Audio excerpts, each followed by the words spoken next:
Welcome, everyone. We are hosting a debate among the 5 Democrats running in the June 26th primary in New York's 21st Congressional District. They are seeking the Democratic nomination to challenge both Republican Congresswoman Elise Stefanik and Green Party candidate Lynn Kahn, who are already both on the ballot for this November's general election.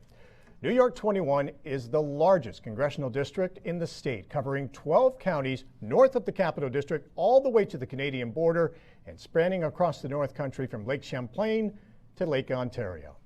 Let's begin by introducing the Democratic candidates taking part in tonight's debate. Tedrick Cobb from Canton, Dr. Emily Martz from Saranac Lake, Patrick Nelson from Stillwater, Dylan Radigan from Saranac Lake, and Katie Wilson from Keene. We will have 90-second opening remarks from the candidates and then meet our panelists of journalists that will ask the questions.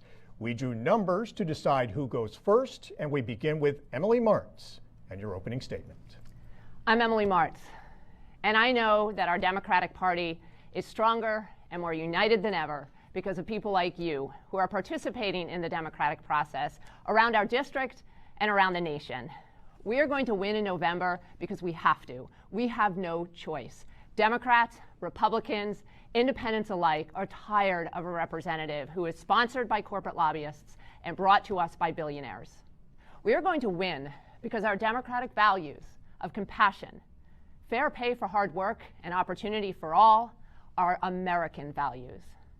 The issues that matter in our district, Social Security, Medicare, jobs, these are not Democratic or Republican issues.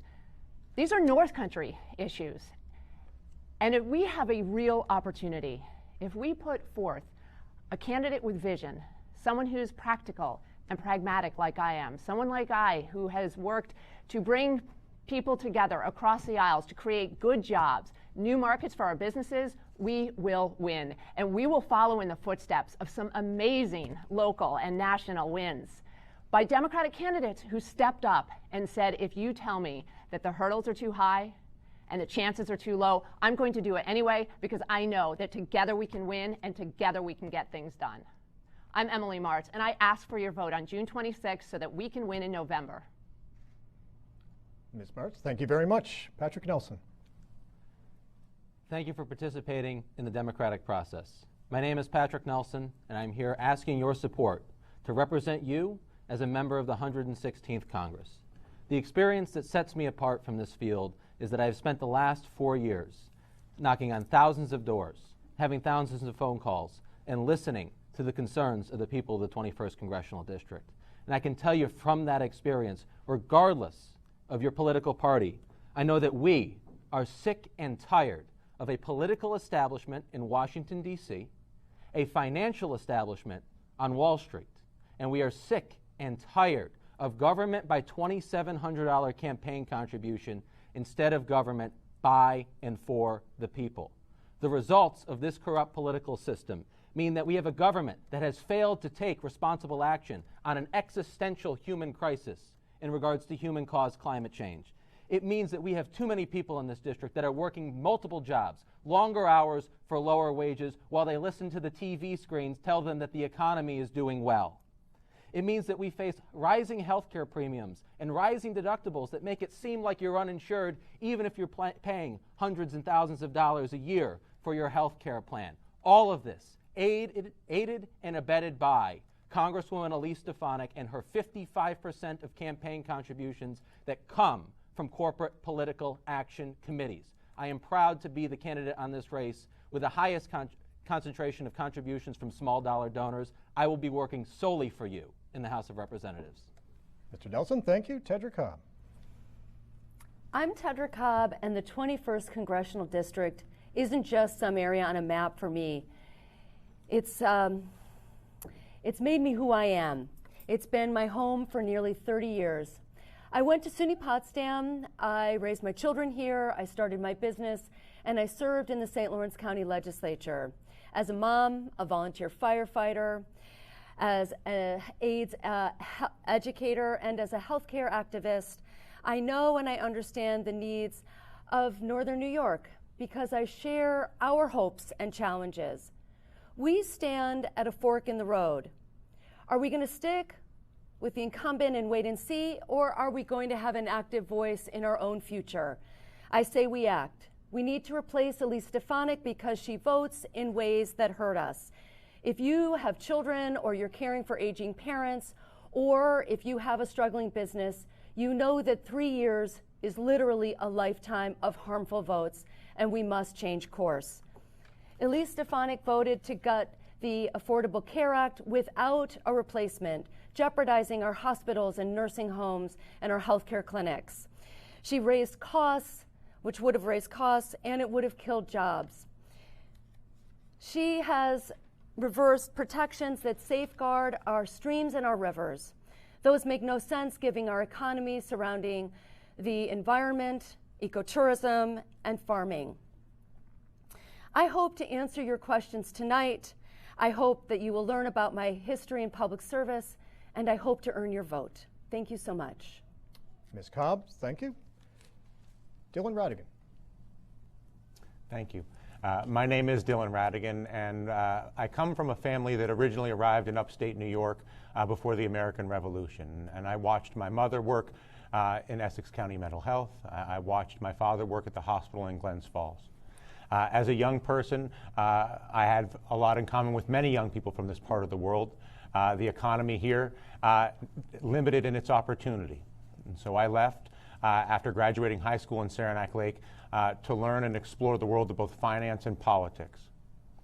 What I found when I was there, both as an executive and as a journalist and as an activist, is that our political system is desperately broken and that the voter is entirely disconnected from the government in a way that enables our government to work for monopolies that work to abuse and destroy our society. This is not an ordinary moment in political history. Donald Trump is the President of the United States of America, and he is putting our security and our future desperately at risk. And he alone is merely a symptom of a political system that has been created over decades to reward extremism, those who are the best at begging for money, and character assassination. When the world is not shifting as fast as our world is right now, when 3 out of 5 people are not at the poverty line in upstate New York, we can tolerate a broken government. This is not that time, and we must reform this government to get what we all know is available to us right now in this country.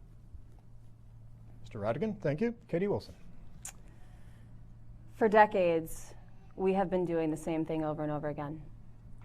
We've been sending the same kinds of people with the same sets of experiences, similar resumes, legislative experience that produces practiced politicians with good talking points, and yet look at where that's gotten us. Each year, 435 individuals go to Washington to argue over a very finite amount of resources, to negotiate on behalf of the people that they represent. Right now, in the North Country, things are not good. People continue to work multiple jobs. Basic needs are not being met. I've spoken to multiple teachers and nonprofits throughout the district who witness children outside of dumpsters on Fridays, knowing that they won't have any food over the weekend. These are the needs of our area.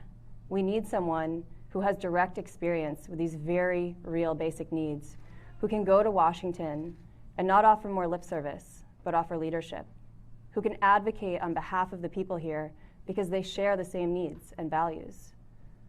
We need, right now more than anything, someone who can bring fresh ideas to Washington, D.C., someone who's not entrenched in business as usual politics, someone who can be a leader for the North Country, and that's why I'm running. I'm asking for your support because I'm here to represent the people of our district who need help the most. Ms. Wilson, thank you. Candidates, thank you. Now let's meet our panelists who will be asking the questions tonight, beginning with Brian Mann, who is Adirondack Bureau Chief for North Country Public Radio and a correspondent for NPR. Pete DeMola is the editor of Sun Community News in Elizabethtown. And Matt Ryan is the managing editor of New York Now, which covers politics in New York State. It airs weekly on Mountain Lake PBS and every PBS station across New York. We also have volunteers from the League of Women Voters of the North Country with us once again, who have partnered with us for many years here at Mountain Lake PBS. They are our official timers tonight. Let's briefly go over the ground rules. The candidates get up to 1 minute to answer the questions. There will be follow-up questions. If there are, candidates get 30 seconds to answer those and 30 seconds for any rebuttals. We ask that you hold up your green card if you would like a rebuttal. Now to our first round of questions, and we begin with Brian Mann, who will start us off. The first question going to Ms. Cobb. This is actually a question that will go to all the candidates after Ms. Cobb. Thank you all for being here, and thank you, Tom. Elise Stefanik has won twice. The last time it was a landslide. There's a significant Republican advantage in voter enrollment in this district. So to beat her, you're going to need at least some of her GOP voters to change their minds and vote for a Democrat in November. The economy is better than it was 2 years ago. So what would motivate those voters to change horses now and vote for you? Thank you.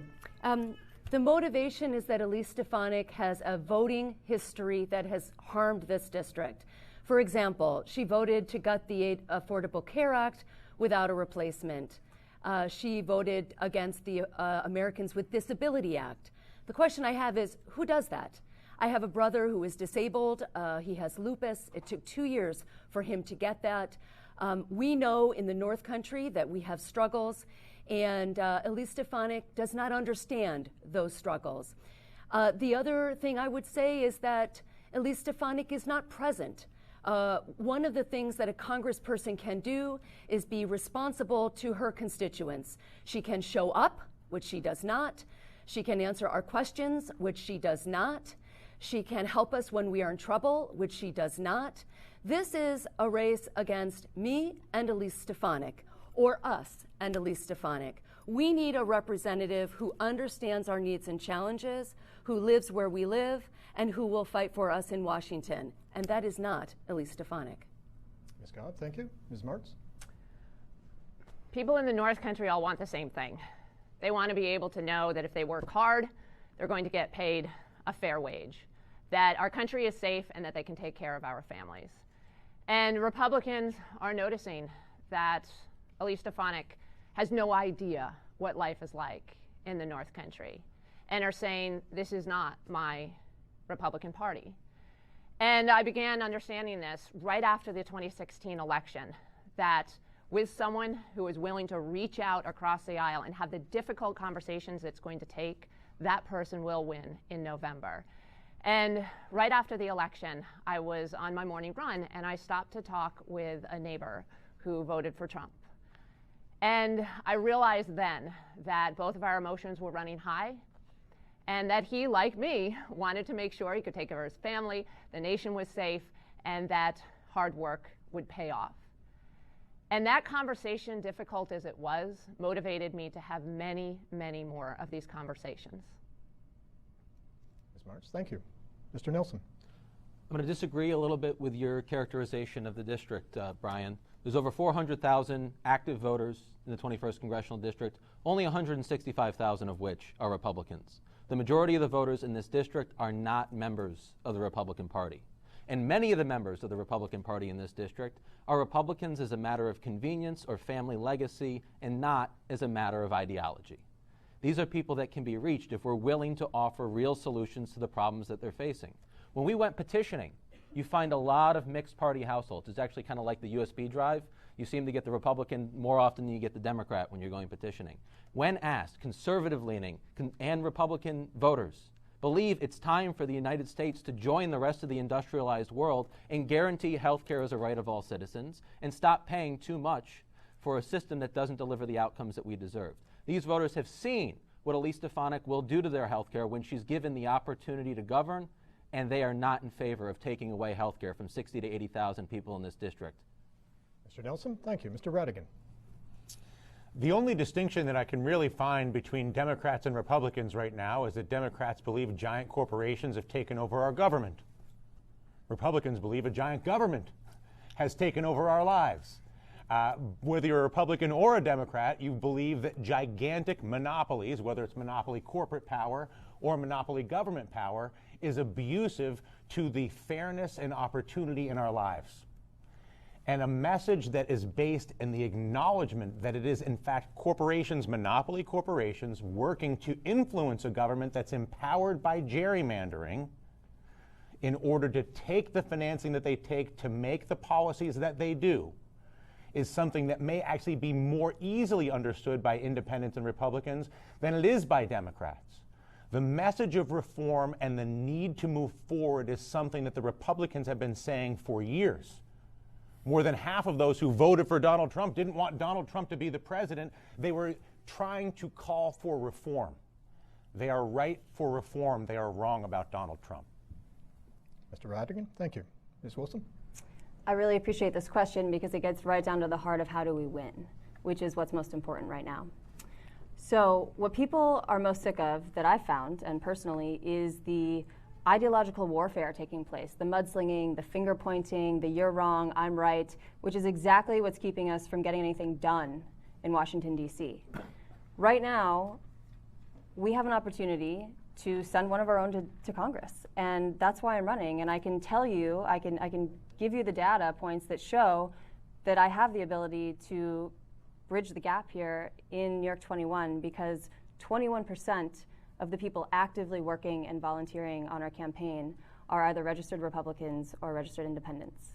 That's 1 in 5 people who are actively working to make sure that we win this primary. And that's what we have to do. We have to bridge the gap. We have to keep this about the issues that affect all of us and actually make progress.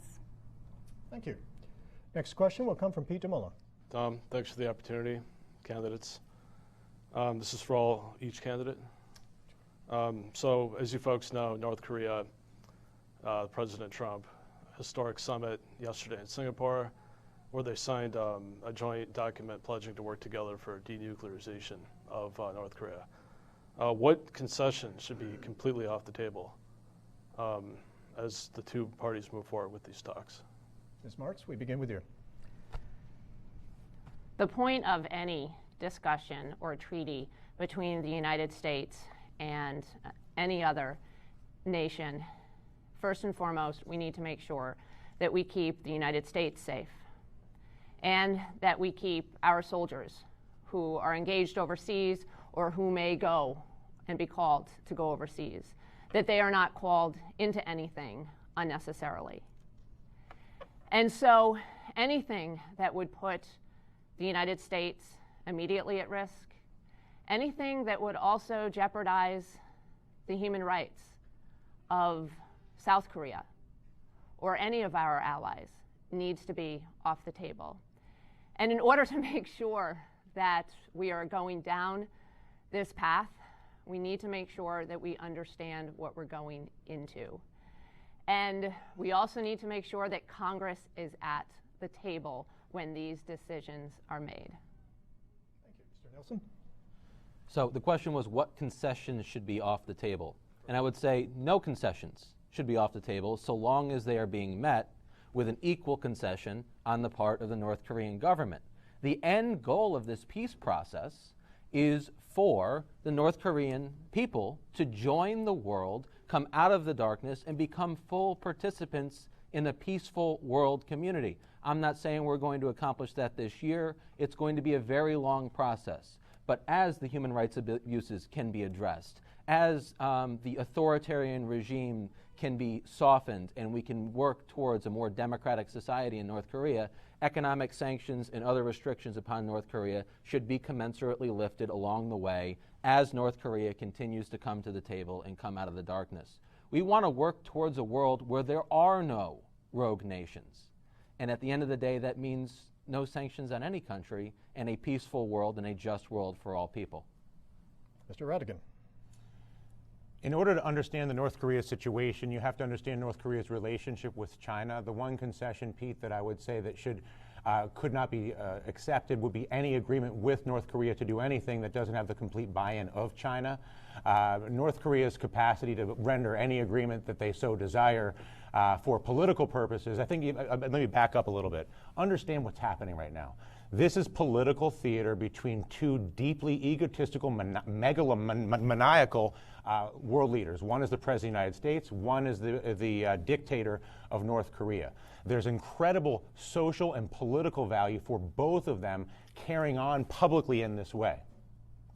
The validity of anything that they come up with is only as valid as the degree to which China is actually fully bought into this. The reason North Korea functions at all in this world is because of their relationship with North Korea, and an agreement between North Korea and anybody else that does not have the full buy-in of China will be nothing more than political theater. And that, I think, is actually the most important thing to understand. There is an actual lack of seriousness in this entire process right now, and it only becomes serious when you move to that point. The last thing that I'll say, oh, the red light's on, it's okay.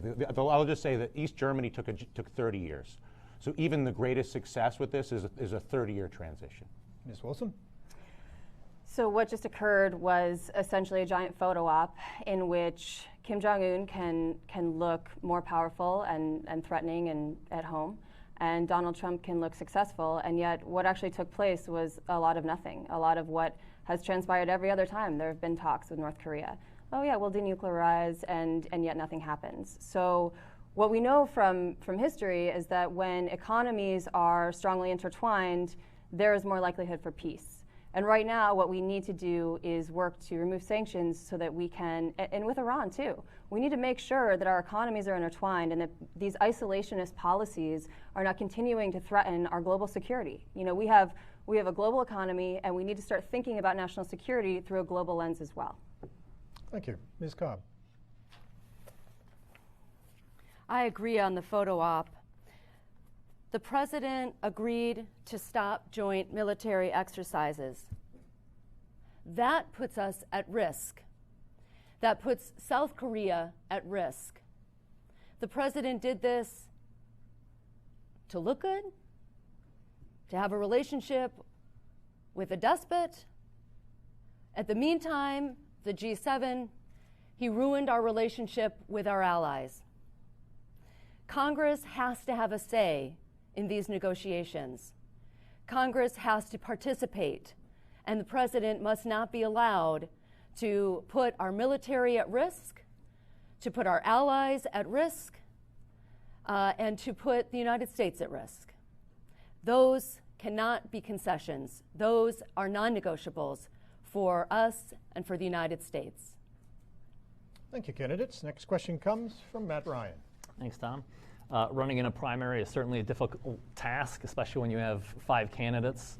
For work, recently I went to a forum in New York 19 in the Hudson Valley where there are 7 candidates. And as I was in the theater listening to everyone, and then in the car back to the office listening on the radio, the first thing I thought of was, I don't know how these undecided voters differentiate between all of these men and women on stage. So I guess this might be a simple question, but for those of you, or for those of the people watching at home on Mountain Lake PBS or online, differentiate yourself from the other 4. Why are you the better candidate than these other 4? Mr. Nelson, we begin with you. I think it's because I've taken a leadership position on issues. We are 2 weeks out from the primary, but we've had more forums like this than I can count. When this started out, I was the only candidate willing to boldly fight for Medicare for all. Now I think tonight we'll hear pretty much agreement on that issue. When this started out, I was the only candidate fighting to demand that political candidates do not take corporate PAC and do not take lobbyist money. I think we're going to find almost unanimous agreement on that issue now. There were 2 consecutive forums where I was the only candidate willing to stand up and call for the reinstatement of the federal assault weapons ban. Now I think we'll find almost unanimous agreement on this table. So the voters should ask themselves, on the issues that are important to this district, are they looking for someone that's waiting for an issue to become politically convenient, or are they looking for someone that's looking to do what is just and what is right and move the political needle rather than waiting for it to move? Thank you. Mr. Radigan. The key thing that distinguishes me is a history of action as opposed to talking. In the face of the bank bailouts, I walked away from having created the largest and most popular financial television show in the country. I did that because I saw the corruption that was in place, and I declined multiple other situations which were vastly more comfortable for the opportunity to go directly at our government every day, hours a day, addressing political corruption in our system. I wrote a New York Times bestseller specifically focused on all of the solutions that are available to us right now that we are not getting because a broken political system holds them outside of us. I established a group of 250,000 through GetMoneyOut.com who are active to this day in advocating campaign finance reform. When it became apparent that the government was not going to be there to provide the transition that is necessary to global renewables, to distributed grid, to distributed systems in general, I chose to take my savings from my career in journalism and invest it in the creation of a small business that targets the creation of small solar-powered hydroponic farming systems. I have an understanding not of just what it is to talk about reform or to understand reform or the economy. I have a history of acting directly to change it, and that is why I'm running for Congress. Thank you. Ms. Wilson? Well, what sets me apart is that I can win. I'm also the only person who's toiled and struggled and participated in this local economy my entire life. I am a single mother. I run a business. I was running 2 until I started running for Congress. I like to run. And I'm living below the poverty line. I'm not your average congressional candidate. But you know what? I'm willing to fight for the people around here, because when I'm fighting for my neighbors and for this region, I'm fighting for myself. I'm fighting for my aging parents. I'm fighting for my young children. I'm fighting for my business and the home I own that really is owned by the bank. I'm here struggling through and contending with the same issues everybody else is, and that's why I'm spending this campaign going into the communities where no one else is going and talking to the people who feel most left out of the process. And that's what it's going to take to beat Elise Stefanik, to bring real representation, real honest North Country representation back home. Thank you. Ms. Cobb? The best predictor of future behavior is past behavior. And so for me, my work as an AIDS educator and as a healthcare activist, I started a community health agency before the Affordable Care Act, when people had no backup and were getting no care. I ran for office against a very strong Republican in a conservative district, and I ran as a progressive. I won, and I served. And I ran again unopposed, and that's what's important, the unopposed part, because it means that I lived my values, that I did what I said I would do, and that I served my constituents. One of the things I am most proud of as a legislator, and when I was a legislator, was ethics reform. We talk up here about ethics, we talk about term limits, we talk about all those kinds of things. I have a history of making it happen. It took 2 years to pass an ethics law in St. Lawrence County. We had to work together, Democrats and Republicans, but we passed it. We now have a Board of Ethics. We now have a strong ethics law, and I'm proud of that record. And Ms. Morris? We need a representative who can stay laser focused on a commitment to working together across the aisles with people of different backgrounds to create common sense solutions that will fulfill the real needs that we face in our district. And one of those main needs are jobs, and not just any jobs, but good family sustaining jobs. And that is my history in the North Country. I've been working with Democrats, Republicans, independents, local governments, businesses to come together to create programs that will help create those jobs that people can be proud of and that they can support their family with. I was the deputy director of the Adirondack North Country Association. And as an example, we heard from community members they wanted solar panels. We heard from businesses, solar distributors, they were struggling. So we brought them together. With a little bit of seed money, an investment from the state, we created a program. And now the company we worked with, Apex Solar, is so busy they can barely keep up with business. They had 30 jobs at the beginning. They have 130 jobs now. Ms. Martz, thank you. We'll go on to our second round of questions now. Brian Mann will have a question for Dylan Ratigan. Thanks, Tom. And again, this is a question I'd like all the candidates to address. This is a Democratic primary, and as I've gone around the district talking to Democratic voters, a lot of them are really angry at Donald Trump and also frightened of Donald Trump. And so I'd like you to say whether, given what you know right now about President Trump's activities before and after his election in 2016, again, what you know right now, would you vote articles of impeachment against him? If so, why? If not, why not?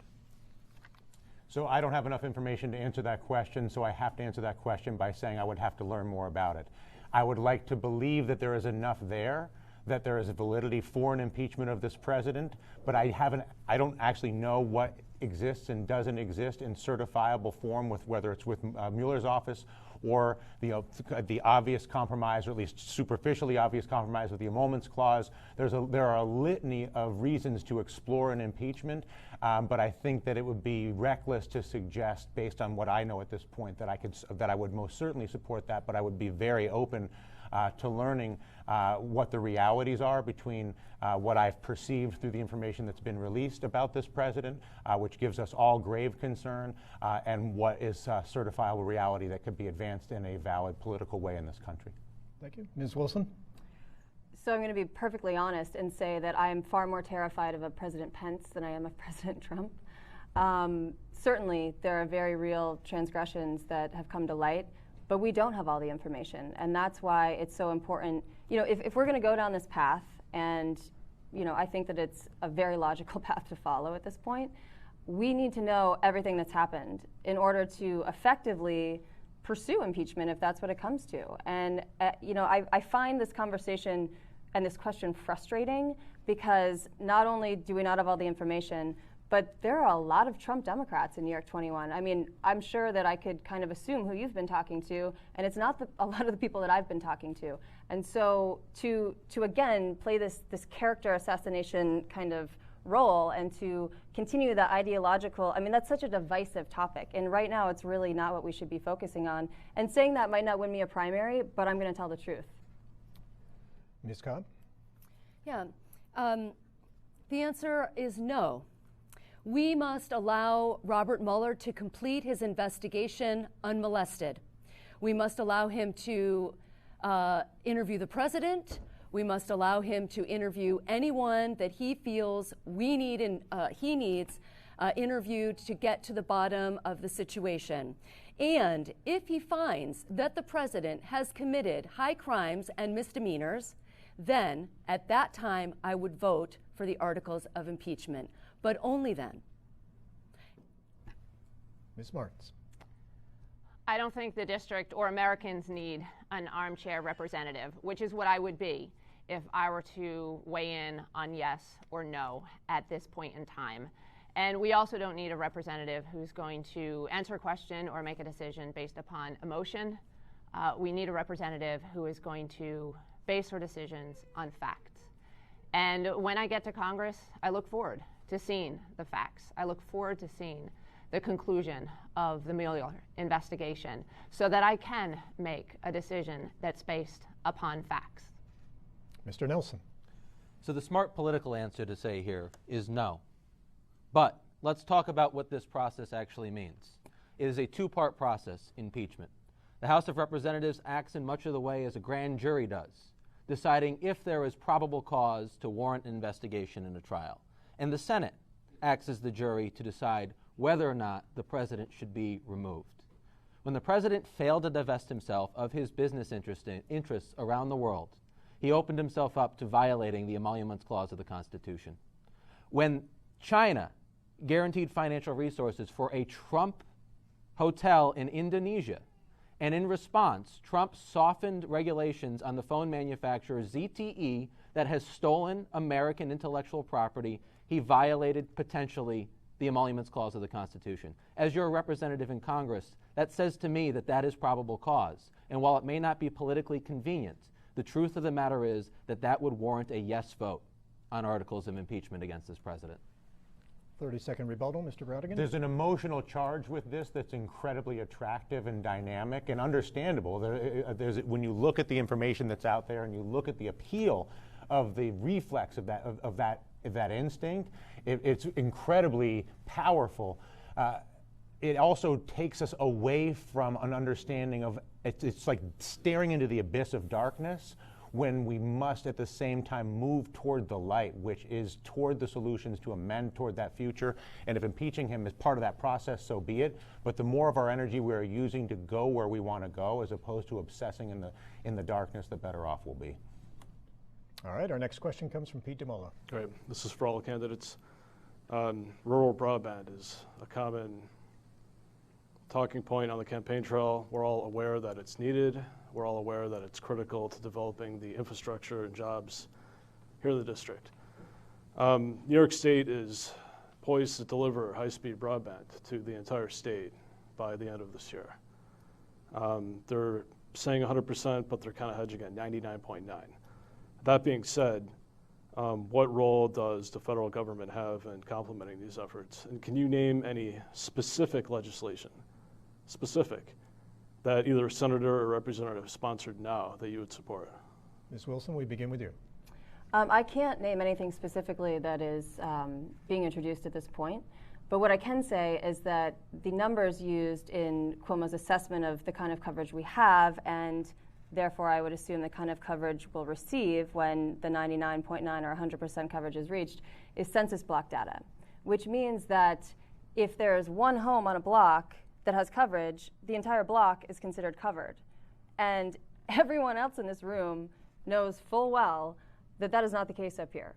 And what we have to do is make sure that in the 21st century, as we move forward, it is a basic right. I mean, it's necessary to spur job growth, to work from home, to attract young families, for children to do their homework. I mean, it's a basic necessity. And so the federal government should be creating policy that doesn't let a company like Verizon look at a pot of money and say, oh, no, thanks, there's no ROI for us there, and instead has to cover in order to meet people's basic needs in this moment.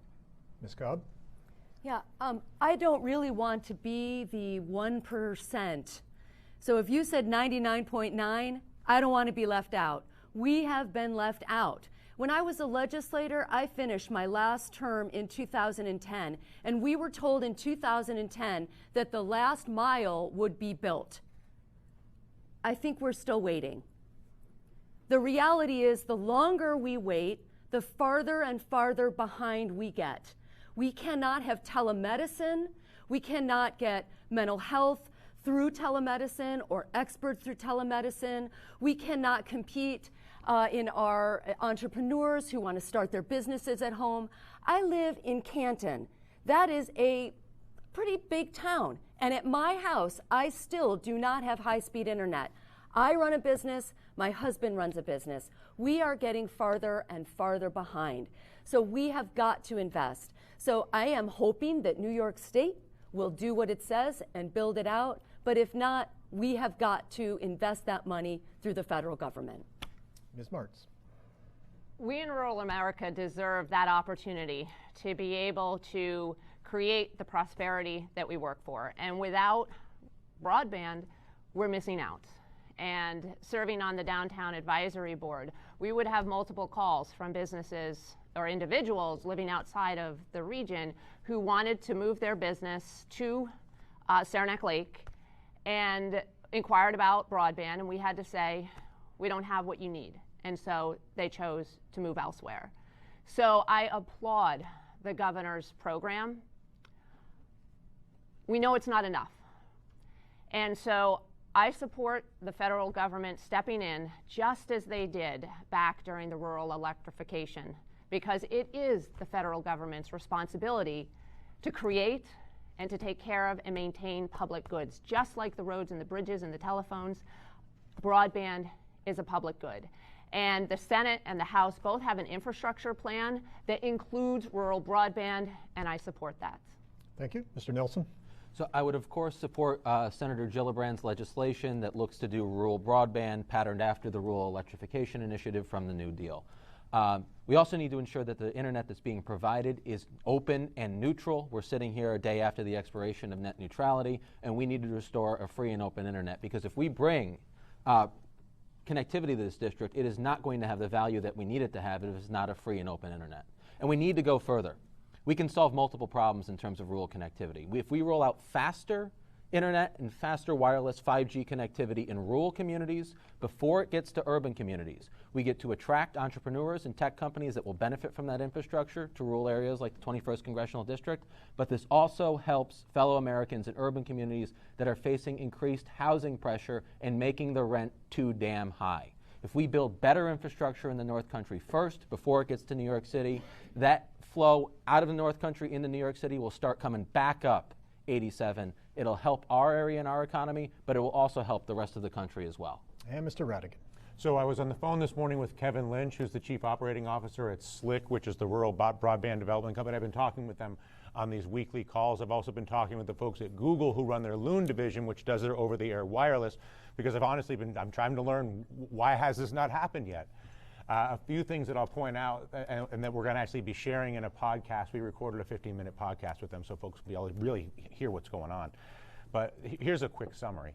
It's $30,000 per mile to put fiber in. It's $300,000 per mile to put fiber in under the ground. It's also $1,500 per house. The economics, as Katie points out, don't work. It's the role of government to ensure that public good and that equality is achieved immediately. It is outrageous that it has taken up to this point. The normal economy won't do it. Those are the budget items. It gets worse.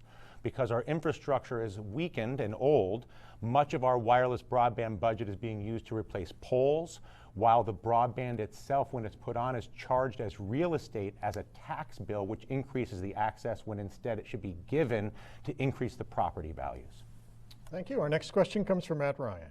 There's another interesting primary coming up for Democrats in New York this September, when Governor Andrew Cuomo is going to seek a third term, likely facing off against Cynthia Nixon, assuming she petitions her way onto the ballot. I know you've been working hard on your races and concentrating on your races, but surely you've had time to form an opinion. So my question to you is, if this vote happened tomorrow, who would you vote for governor for on the Democratic side, Andrew Cuomo or Cynthia Nixon? We begin with Ms. Cobb. Unfortunately, Ms. Nixon does not have enough information on her website to give me any background on what her policies are and what she would do.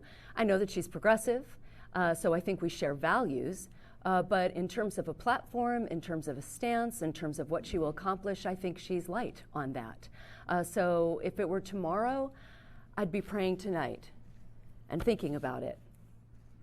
Ms. Martins? We need a governor who is going to take care of issues specific to the North Country, and we need a governor who is moving in the direction of progressive values so that we can make sure that the New York State health plan stays on the table, that the Adirondacks, that the rest of the North Country is taken care of, and that our public schools have what they need. And so I do support Governor Cuomo. I wish that there were more information out there about Ms. Nixon, because I have a feeling that she does bring a lot to the table. I wish I knew more. At this point in time, I support Governor Cuomo. Thank you. Mr. Nelson. So we're in a district in the grips of an opioid epidemic, an epidemic that's costing up to 65,000 lives every year. We know that states with legal recreational cannabis have a reduced incidence of opioid overdose and hospitalization by as much as 30%. 8 years of a presidency is term limited. I think 8 years of a governor should also be term limited. This governor has failed to fully fund our public schools. He has failed to provide health care as a right to every New Yorker. And he has aided and abetted turncoat Democrats in the New York State Senate that have held up progress on many of issues that we here find valuable. On September 13th, I will be proudly casting my votes for Cynthia Nixon, Jumaane Williams, and Zephyr Teachout. Mr. Radigan. Once again, we have a lesser of two evils, a corrupt incumbent who's worked on behalf of the banks at the expense of upstate New York, versus a highly known but also unknown challenger. It harkens back to being forced to choose between Hillary Clinton and Donald Trump, the two least popular presidential candidates in the history of U.S. presidential elections. The very reason why I have worked as hard as I have to reform our voting system, to advance things like ranked choice voting, to open up our primaries, is to get us past these terrible choices and into a world where we get a better variety of more intelligent human beings who are not basing their entire lives on character assassination and manipulation of a voting system. I would toss a coin. Thank you. Ms. Wilson. I think about this a lot. I share the Working Families Party nomination with Cynthia Nixon, and I find her to be an intriguing candidate.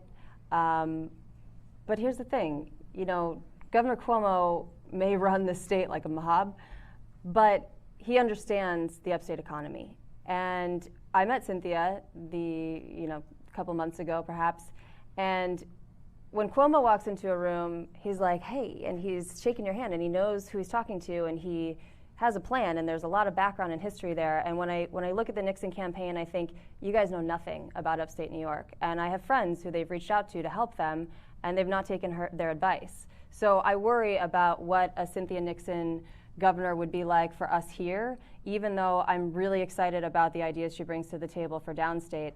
And this is the problem in New York. I mean, the state is so darn big, and there's this urban-rural divide that we see not just here in New York, but across the country. And, I worry about it. And so I honestly can't say who I would cast a vote for tomorrow, but I hope to, have a little bit more information as we come down to September. You could get in on my coin toss. Betcha. All right, candidates, thank you. Audience members, we have one more round coming from our journalists, and then we'll come to you for your questions, so bear with us. All right, our next round of questions coming from our panelists. We begin with Brian Mann. Thanks again, Tom. So you're all running as Democrats, and you're seeking Democratic votes in this closed primary, but many of you have also, even here tonight, voiced really fierce criticism of your own party. So I guess bluntly, is the Democratic Party really an organization that reflects the values and needs of the American people and people in the North Country right now? Ms. Martz, we begin this round with you.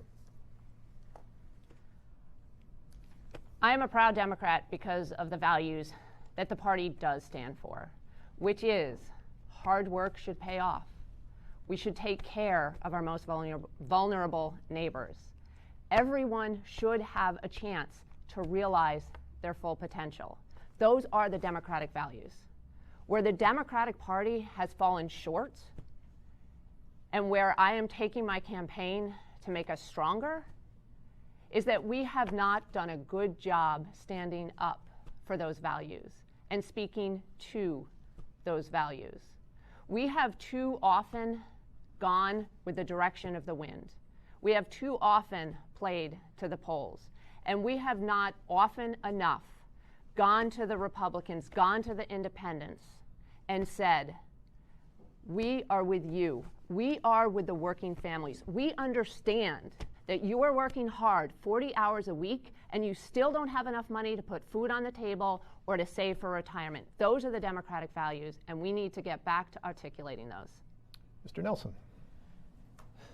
The Democratic Party is the party that decided when seniors were living in poverty that the United States would guarantee a dignified retirement to every senior and pass Social Security. We are the party that passed the original Medicare to guarantee health care is a right to every senior. We are the party of the Apollo program that put a man on the moon. When I think of the greatness of the Democratic Party, these are the things I remember. In recent years, we've gone away from that model. We've become technocratic. We've nibbled around the edges of problems and told people that it was better than they felt that it was. We passed 2,000 pages of health care reform instead of guaranteeing health care as a right to all people. I believe in the Democratic Party, and I am running to reclaim the spirit of the Democratic Party as New Deal Democrats that stood up for working people and passed bold legislation where everybody paid in and everybody benefited. Mr. Radigan. I mean, the Republican Party has proven themselves literally the most predacious and dangerous political organization with this much power ever in the history of the world. And the only party that has the authority or the capacity to oppose them is the Democratic Party. How incompetent does the leadership of the only party that can oppose the most rapacious and predatory political party ever to walk the face of this earth, at least in the context of our modern democracy, and lose? I'm a Democrat because the Democrats at their best aspire to equality for all human beings, which I believe is the single most important thing in our lives. But when it comes to leading on solutions and getting out of the business of complaining once and for all, and actually come into the room with a plan to measure, understand, acknowledge, and improve how we create jobs, how we create wireless, how we create access to health care, how we get Medicare for all. It's time to stop complaining and do the job of taking the power away from this Republican Party, and if the leadership that is there now can't do it, they must be replaced. Ms. Wilson. So I'm going to piggyback a little bit, but what the Democratic Party used to stand for is certainly something that I align with fully. Philosophically, I've been a Democrat my whole life. However, around the time of, say, McGovern, the Democratic Party traded in the support of unions for a meritocracy, for a donor base, in order to keep up with what they saw as the Republican Party's grasp on contributions and funding. And this is the weakness and the lack of strength or bravery to stand up and fight for what's right. Sometimes it's similar to this political moment. Everyone says, well, you're going to need a hell of a lot of money to take on Elise Stefanik, and it's like, yeah, we are. But money isn't going to be what wins this race. It's going to take a heck of a lot more than that. And the Democratic Party needs to get with the program and start standing up for people and have a message that's really on us to carry through, that relates to people, that listens to people, that takes that back to DC and actually creates policy that helps and doesn't just talk about it. Thank you. Ms. Coe. Yeah. The Democrats see government as solving problems, not as the problem. And the core values of the Democratic Party are the reason why I'm a Democrat. And my colleagues have said that: equality and fairness and access to health care and education and creating our safety net. We are seeing a movement right now. The pendulum does swing, and it is swinging in the Democrats' favor. In other words, people are ready for Medicare for all. People are ready for education. People are ready to have their safety nets on our programs, our earned benefits saved, secured. Because right now the Republicans are chipping away at that. I chose to be a Democrat, and I hope that I will serve with many wonderful Democrats like Paul Tonko, like Senator Gillibrand, like I could go on. They are leading. We aren't always talking about it, and we must. 30 seconds, Mr. Nelson. I want to add on that we need to reject the notions of political pragmatism being proffered by the leadership of the Democratic Party that says don't fight for single payer, don't fight for Medicare for all, talk about platitudes and talk about values, because that's pragmatic and how you win elections. Well, don't listen to these consultants and these leaders, because those ideas have caused us to lose 1,000 state legislative seats, the House, the White House, and to lose the most winnable presidential election in the history of these countries. It is not pragmatic what people are telling you about how to win elections. Let's stand up for our values and be New Deal Democrats again. All right, Mr. Nelson, this next question is coming to you from Pete DeMolo. So, thanks, Tom. Plattsburgh is in the national spotlight for a moratorium on cryptocurrency. You may have seen it on CBS News. Local media have covered it. Other towns are now following suit in the temporary moratoriums. What role should the federal government have in regulating mining the blockchain technology as it pertains to the concerns of local officials? So 3 years ago, I was one of the few candidates in New York State to accept Bitcoin contributions. In this race, I'm one of the few candidates for the House of Representatives that accepts Bitcoin. It's one of the reasons why it's tremendously important to bring folks like myself that have technical training, I have a degree in biochemistry from RPI, to regulate and develop these new emerging technologies. Because it's impossible to develop the proper regulations for these technologies if you don't first understand how they operate. In regards to what's going on in Plattsburgh and elsewhere, we're seeing a disconnect from an old bulk purchasing electricity that has brought miners to the community and has now jacked up costs on the rest of the community because those quotas are being exhausted. We need to have a system that is fair to the communities, but we also need to have one that isn't restrictive of this new potentially transformational technology. It means we need to work in efficiency and figure out how to use the waste heat that mining generates productively. It means we need to invest in renewable energy generation for mining and for cryptocurrencies so that they're not using hardworking people's electricity throughout the district. Mr. Radigan. The whole idea of a currency is to represent the value of a society. It represents the value of what we produce, the value of our potential as human beings. The reason these cryptocurrencies even exist is because we so severely discredited and debased our own currency, the US dollar, especially in the bailout with the Federal Reserve about 10 years ago, that it created a sense that the integrity underneath our currency, the US dollar and the basic currency market, was not as sound as we'd hoped it was, which led to this idea of creating an invented currency that's backed exclusively by using electricity and doing math. I mean, people can say, listen, well, what's behind the US dollar? Well, at least the US dollar has the full faith and credit of the economy of the United States and our ability to pay our taxes.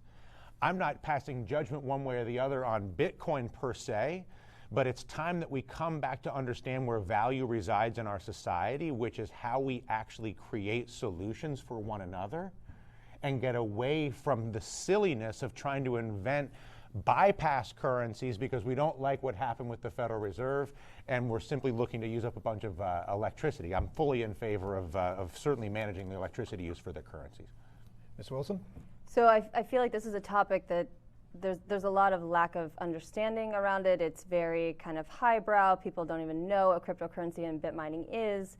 So I'm going to just kind of lay down the reasons why there's a moratorium going on in our local communities, and that's because there is a finite amount of energy from NYPA that we have access to living in municipalities at a reduced rate. When a company comes in and wants to mine for these cryptocurrencies, which takes an incredible amount of electricity, they eat that up at the expense of other local businesses who are creating many more jobs than a cryptocurrency mining operation creates, and also homes in the area. So when I look at this issue, and I think, you know, this is coming into our future. This is something we do have to prepare for. How can we create a scenario where it works? Well, what if we didn't allow them to get that cheap energy, which is why they're coming up here, because the electricity is so cheap, and instead made them pay full price, but then offered them tax incentives on the other side and used that excess heat to create large-scale greenhouses and channel this into something that's viable in the new economy? Ms. Cobb? Yeah, I'm going to answer this question from my experience as a legislator, and that is local governments can be integral. They should be leading the discussion about how their communities go forward. Because, and I've seen this happen with wind in the North Country, when the local community doesn't have a plan, then companies can come in and tear that community apart. So I think that local communities need to now have a discussion, whether it's the towns, the villages, the legislature, and they should develop their plans, and then when a company comes in, they are not torn apart. We can negotiate from a point of strength, but only when the community works together to create that plan. And so that's how I would, propose that we move forward. And it's not just about cryptocurrency, but it's about any new development that happens. Our communities need, and we have a right to take the lead. Thank you. Ms. Martz. Cryptocurrency companies are predatory companies, and they look for small rural areas like ours to take advantage of. Quite often they're operating before we even know that they're there. That's what was happening in Plattsburgh. These are companies that pay few, if any, taxes. They create very few jobs, and the profits are not returned to our local communities. And we need in our district locally based companies that work with our communities, that create jobs here where the money is spent here. And so what the federal government can do is to continue to provide the resources that I have worked with in my economic development career, so that when local communities create a vision and create an idea for a type of company that they want to have in their community, we have the investments available for them to be able to fund it. And Mr. Nilsen, a rebuttal. When Charlie Klein sent that first message to Bill Duvall in 1969 along the ARPANET, I am not sure that they anticipated that we would be debating a cryptocurrency on a live stream going out to the internet all over the world. So it's more than just a currency. The currency aspect of it is one application that is running on a distributed, censorship-free, and independently verified democratic network. I'm not telling you what the applications will be that this will enable us to do. But if we call these companies predatory and we shut down the opportunities for innovation, other nations and other communities will benefit from this innovation and this economic development. So yes, local communities absolutely need to lead the way, and we shouldn't allow working families to be hurt with higher electricity costs. But we need to regulate this with a light touch and allow what is next to emerge with this new technology to emerge, because we very well may all benefit on it and someday even rely on it. All right, rebuttals, Mr. Radigan first. The thing that you have to understand, excuse me, is that you are in a situation where there are the principles of the blockchain, there are principles that are the principles Patrick is describing that are unrelated to the complete loss of sense of what value is and the lack of self-direction. If we do not decide for ourselves what really matters, whether it's the creation of jobs, the health care that we want, the defense of our environment, we are directionless and at the whim of whoever shows up to buy some electricity. That is not leadership, that is not politics. We must measure where we are, decide what really matters, and develop what we want, not respond to what others seek to exploit from us. Ms. Martz. We need to be calling these companies what they are, and they are predatory. And by doing that, we are doing other communities around the nation a favor. By having the summit that they had in Plattsburgh a couple of weeks ago, led by the local leaders, we are doing other rural American communities a favor by letting them know ahead of time, watch out.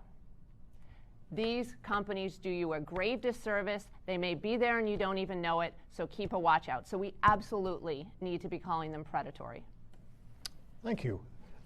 Ms. Wilson, well, at the wire. Since we're talking about it, why should we be reacting out of fear instead of using this as an opportunity to innovate? I mean, when we think about what the potential could be for companies like this company, and I have a lot of friends who agree with Emily and who think that they're incredibly predatory and we should keep them out and lock them up.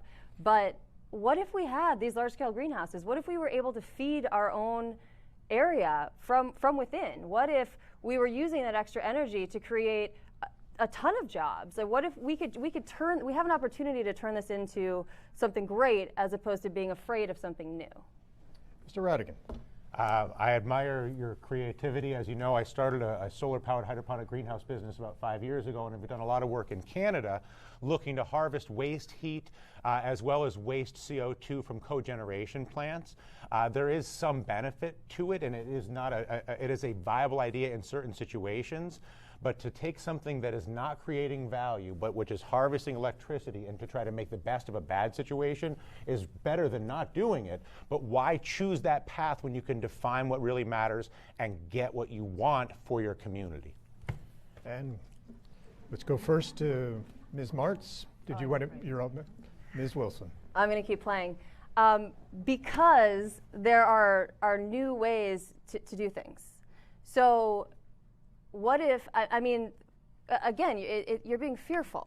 You know, you're saying, you know, they're bad, they're harvesting energy from our communities, but we have the wind and the sun ahead of us. You know, we could power the entire eastern seaboard with offshore wind. This is the future. This is what China and the UK are doing. And we have an opportunity now to store energy. We could be creating tax policies that actually offer an opportunity to store energy and therefore create an opportunity to really make this work. All right, gentlemen, we need to wrap it up. Let's make final points and then we'll move on. Mr. Nelson? The communities that recognize the opportunity that these new technologies allow for and do it right.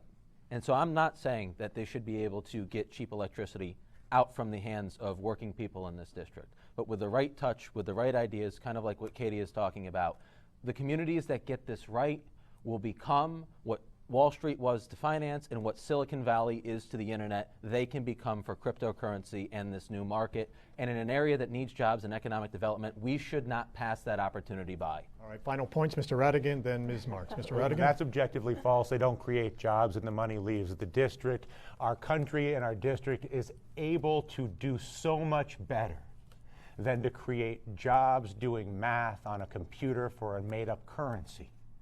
The opportunity to actually care for each other in our health system, in our educational system, in our local food systems. Yes, we want those greenhouses, but we don't have to attach them to these types of things. It's not that it's inherently a bad idea, it's that our capability to actually get what we want is not something we should be afraid to ask for. And Ms. Martz, 30 seconds.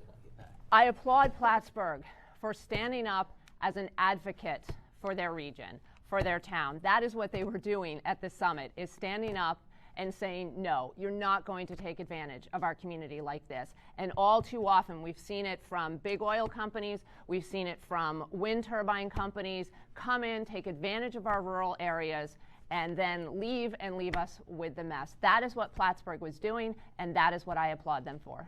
Candidates, thank you. Respond to that factual assertion. Make it very quick. We're running short. We need to change our media here. So You are focusing heavily on what it is today and not focusing on what it can become someday. When you start with emerging technologies, you can create a critical mass where people are involved in new ideas and new technologies. So it's not just about what it is today, it's about what it has the potential to become, and don't kill the potential just because there's struggling right now. We can advocate and keep the potential going at the same time. There's no reason we can't do both. thank you very much, candidates.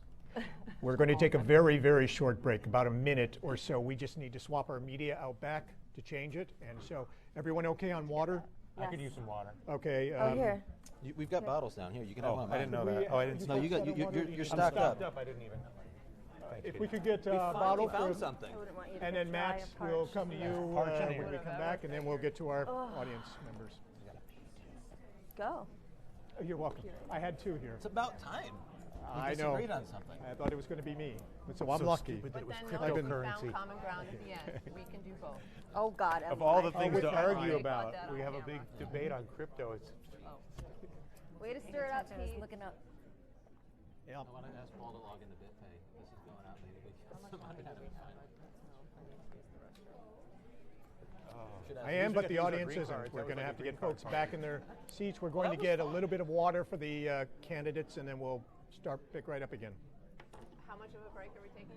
Just not enough to get up, unless it's like these are my wife's new cushions. So if it's going to be a matter of that, then yes, we'll take a 2-minute break. If you need to make an emergency run, let me know.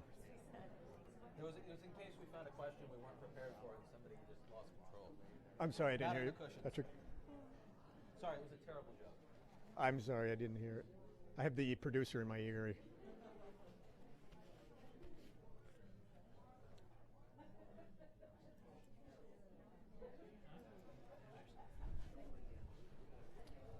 back. Yep.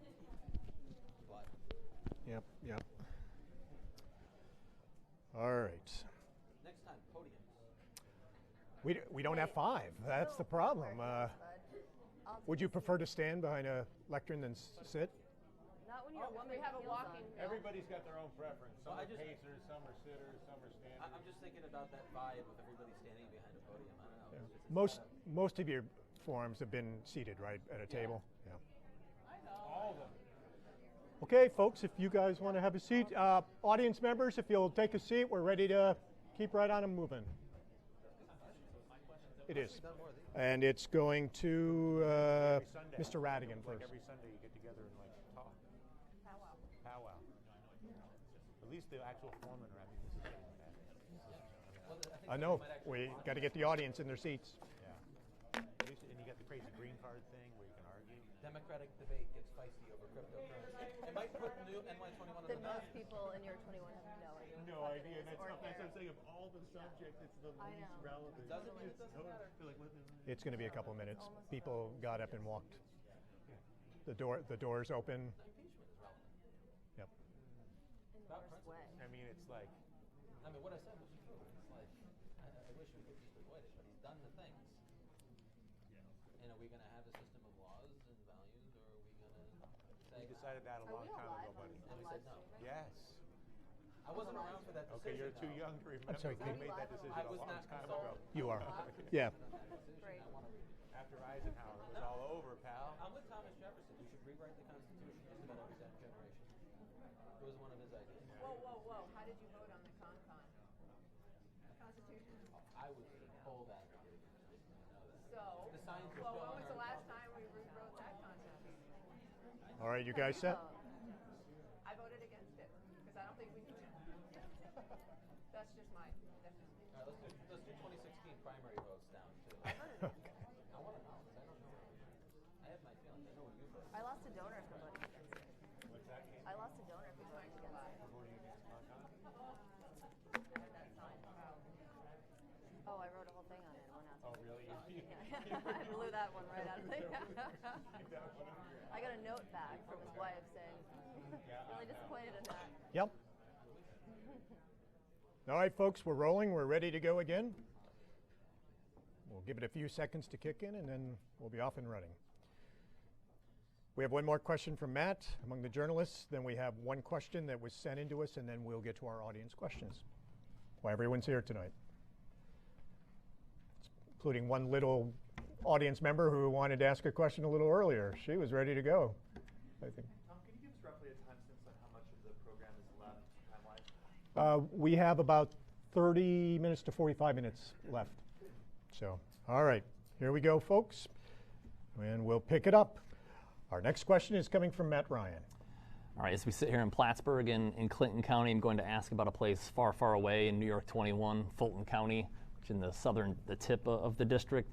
The cities of Johnstown, I believe, where you guys had a forum at the end of February. Gloversville, in particular, once booming, have been in decline for decades, like a lot of cities off of I-90, the Thruway, Buffalo, Rochester, et cetera. There have been a lot of different economic development plans over the years that have failed. I guess my question is, what specific ideas and plans do you have to get this local economy going? And, not Saranac Lake or Watertown, but the southern end of this district you're trying to represent. And Mr. Radigan, we begin with you. Sure.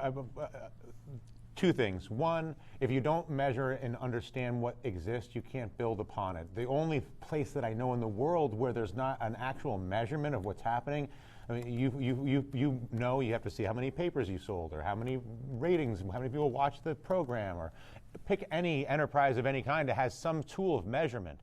There's absolutely no measurement of any consistent set of goals around a congressional district, or for that matter, a region of a congressional district. So the first thing that I've been advocating is this district dashboard, to take an inventory of where we are in order to move from where we are to another place. If you don't stop to measure and organize around solutions, you will never actually move forward. And we simply have not seen that in politics, whether it's locally or nationally. An infrastructure bank can support a lot of this on a legislative level from the federal government. And then the final piece of this is to understand what's already there and work with it and make it better. Remember, this district, and especially that part of it, has the capacity to provide all the ice cream, all the cream, all the dairy in the Northeast if you simply are able to create the value-added products to support that part of that economy. Mr. Wilson? So Gloversville in particular is kind of a depressing place to walk around. And yet the people that I met there are incredibly energetic, really motivated, hardworking. And what I see happening in that city is opioid addiction. I see people just kind of folding into that depression that overtakes a community that is dealing with depression. And what we can do to reinvigorate that are many things. Of course, it's healthcare. It's addressing people's basic needs. It's local transportation. It's infrastructure investment. But it's also micro-lending. It's making sure that people who want to start businesses, small businesses, the North Country is unique because we're like, screw it, if you're not going to help us, we'll do it on our own. And if we can just offer a little bit to help people get on their feet and start something up, then all of a sudden we're empowering a whole new generation of small business owners and revitalizing the economy from the ground up. Thank you. Ms. Cobb. Yeah, there are a few things that they have that Fulton County has that needs to or can grow. One, Faya yogurt, and that's a good example of value-added milk product that is successful in that community. The other thing is there's some really innovative small tanning companies. I mean, through the roof because their healthcare costs, because of those businesses closing, and their healthcare costs are so high in their schools. $600,000 was an increase in their school budget in Gloversville. It's unsustainable. that means that education is cut. So for me, healthcare is a driver economically, but it also allows those small businesses. One woman I met has a graphic design business, and she's struggling because of her healthcare costs. Those dollars could be invested into those small businesses and help that community thrive and grow. There are opportunities. Thank you, Ms. Martz. A couple of months ago, I spent a day in Gloversville, also in Northville and Johnstown, and I met some people who had some really great ideas and really great energy for their town. And what I've learned in my years in economic development is, first and foremost, I want to have a partnership with the local governments, with the local businesses, because economic development in our rural areas has to happen at the local level, and we have to be creating local jobs, local companies. And these are going to come as towns, as villages take a look at what their biggest assets are, and then they put together a vision for themselves. That is where I, as a congressional representative, step in to make sure that they have the investments that they need in order to get the job done. And that would be from making sure that there are no undue burdens on their schools, making sure there's Medicare for all, and also making sure that the Rural Economic Development Fund at the federal level stays strong. And Mr. Nelson. Johnstown and Gloversville are areas of tremendous challenges. It also makes them areas of tremendous opportunity. I've met with some of the entrepreneurs in this community, young people that are pushing back against the idea that it won't work here, don't bother trying, and are starting new businesses. We need to give them more support. Healthcare is absolutely a part of it. We move to a Medicare for all system, we'll be freeing up to 75% of local property tax revenue to go into local infrastructure, water, sewer systems, broadband, what local governments are supposed to do. We do micro-lending, what Katie said, tremendous idea, make early capital available to new companies. We also need resources at the county level that help demystify the business starting process, that make it easier to set up your business, make it easier to make sure you're in compliance with all the payroll and the tax laws so that you can focus on the product and service that you provide. And one more thing is we need to help relieve the student debt that is preventing people from starting businesses and becoming entrepreneurs. We have programs for doctors, nurse practitioners, social workers, rural lawyers. We need a debt forgiveness program, a debt deferral program for entrepreneurs in areas that need development, just like Fulton County. All right, thank you, candidates. We asked our viewers and those who follow us on social media to submit questions. The first one is short but sweet. Mr. Mann asked you about the Democratic Party. This viewer wants to know, why are you a Democrat? And we begin with Ms. Wilson on this. So I was on a radio show in Watertown the other day, and when I got done, after telling him about how my dad was the biathlon coach, you know, did I believe that abortion was murder? Do you own a gun? Like all the good ones. He said, so why the hell are you a Democrat? Because he liked me, and he thought my answers were good. And even though we disagreed on things, you know, he, I guess, thought that I wasn't such a Democrat after all. But what it comes down to is that I believe in helping people. And that's what I said to him. And he's like, oh, so Republicans don't like to help people? And my answer was, well, not the ones in Congress. And so I'm a Democrat because I believe in meeting people's basic needs. And I can tell you right now, that's what we need more of in this moment.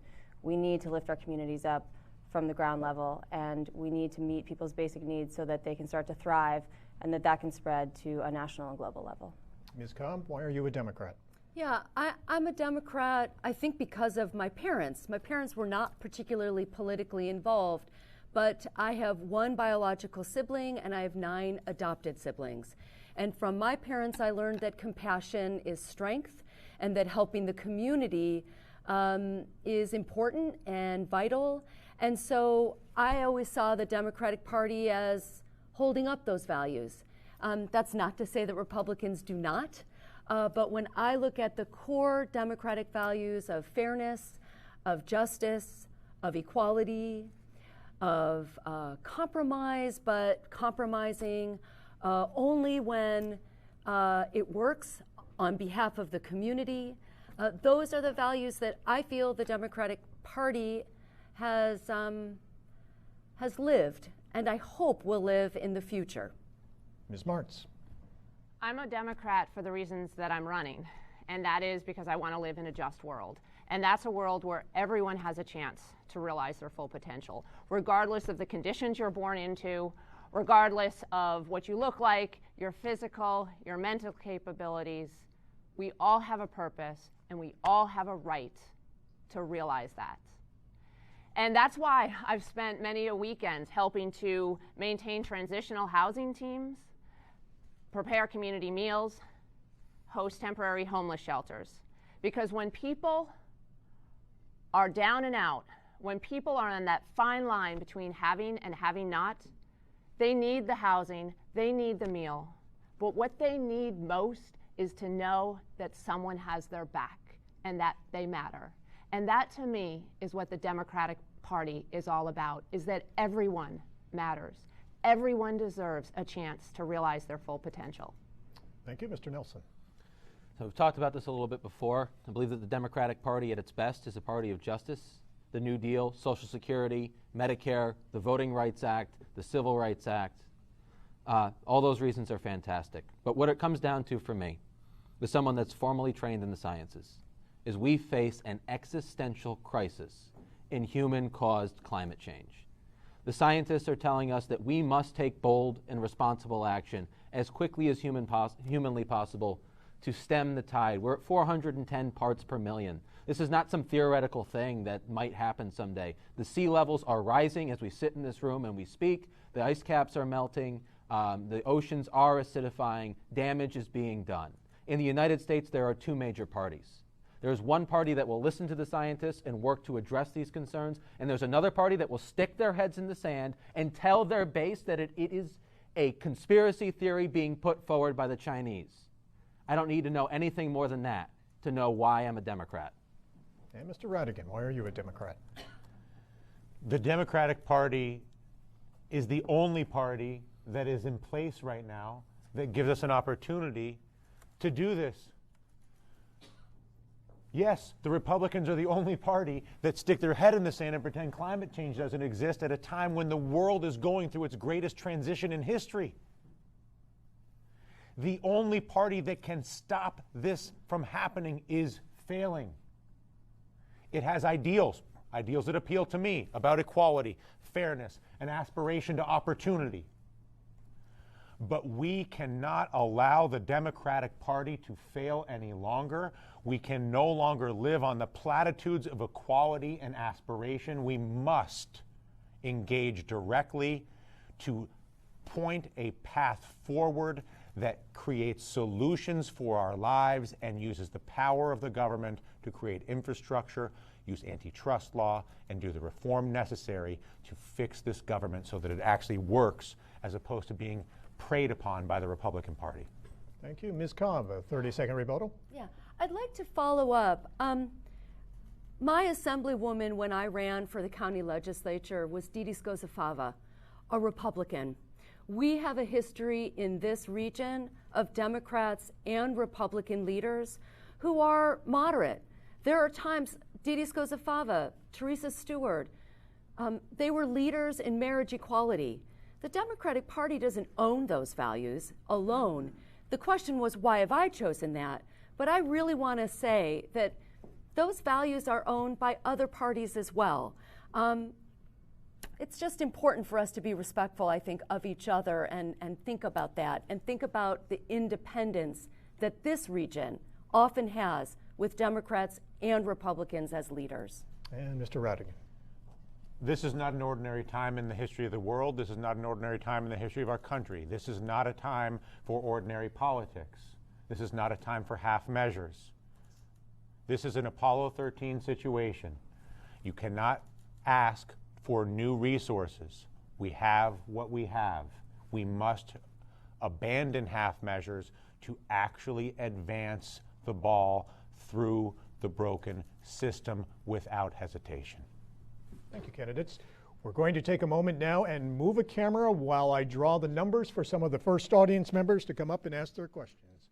So while we're doing that, we're going to move our cameras around here a little bit. All right.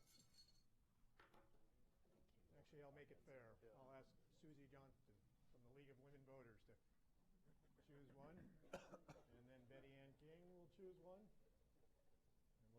first two people up here.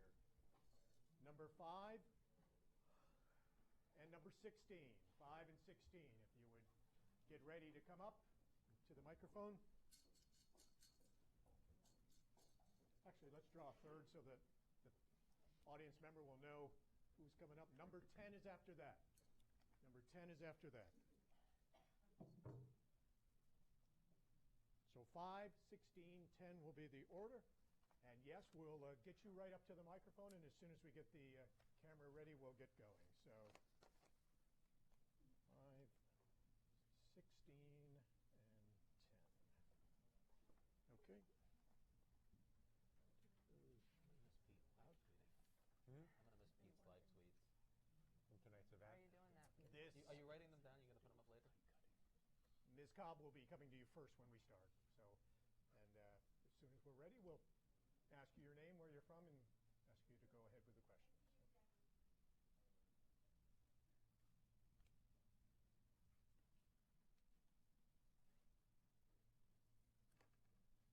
All set?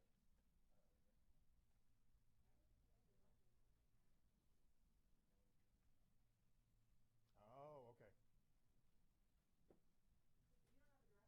Oh, okay.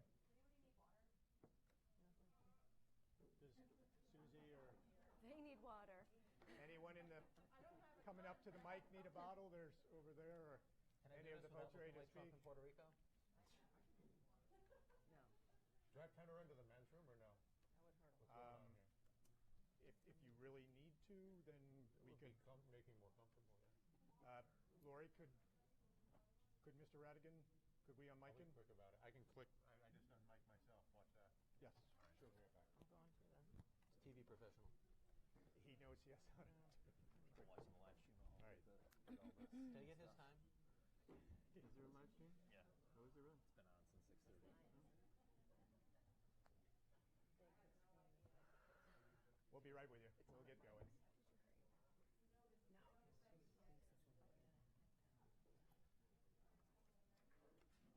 Yeah. Okay.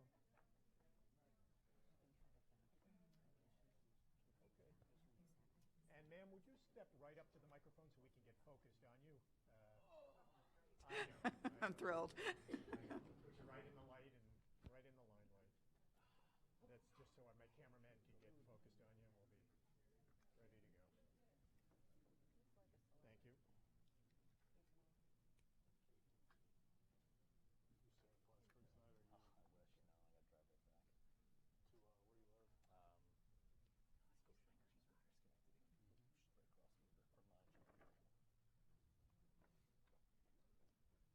Now, the thing about these, if the internet gets a hold of the footage, and we hold one of these up, they can put anything they Yeah, want they on can that. with the green. Yeah. Yep. I Yeah. know I've been Be fun. driving That means we can too.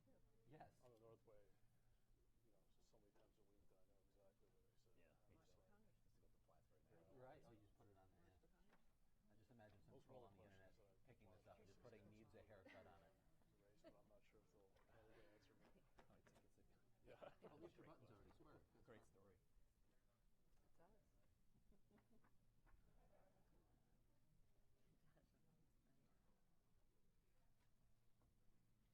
I found that if it Dylan's going to say something about 90-10.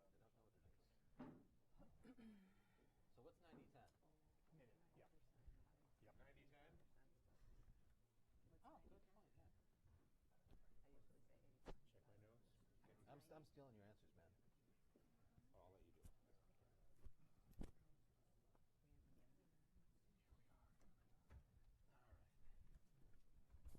Once more, you've reached your friends. Once again, candidates, a minute to respond to the questions. And we'll begin with Ms. Cobb. When we're ready to go, get everybody mic'd up and, Ready to roll. all right, good.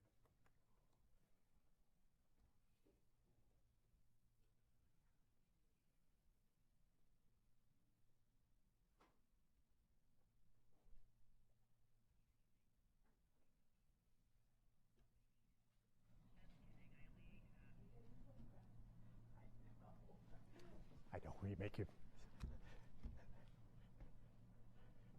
The pitfalls of being number one. All right, we're just about a minute away. We'll get everything up to speed, get going.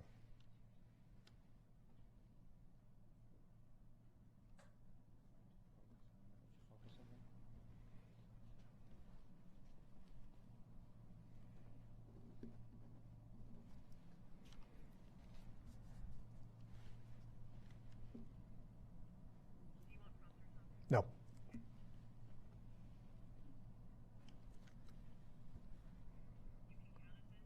All right, here we go, folks, in 5, 4, 3, 2, 1. We're going to now take questions from our studio audience. We drew numbers. Welcome, tell us who you are, where you're from, and your question. My name is Laura Matthews, and I live here in the city of Plattsburgh. And I'm concerned that Social Security is going to be the next big target of the Republican Party. They even call it an entitlement, a word which has come to have this negative connotation, like somehow we're getting something that is a gift, not something that we've worked for our entire lives. So I want to know how you think that you can strengthen Social Security. I want to know if you support removing the cap on Social Security contributions so that everyone pays the same percentage no matter if they make $1 million a year or $10,000 a year. And I also want to know what you're going to do if the Democratic leadership in Congress, if you say that you do support some of these measures, what you're going to do if the Democratic leadership in Congress says, you can't vote that way. Ms. Cobb, we begin with you. Well, the question is, you should run for Congress because that's a great plan. I agree. I agree with you. In your question, you give the answer, and that is that wealthier people should be contributing more. It's not fair the way it is now, and if everyone were contributing and wealthier people were contributing, we wouldn't be in the place that we're in right now. So I agree with what you have said. The other thing is, I think we need to talk about the tax plan. Many people say once you're elected, you'll never undo a tax plan. But this plan is unfair because we are carrying the burden. Our children will carry the burden of the debt, and corporations are going to benefit.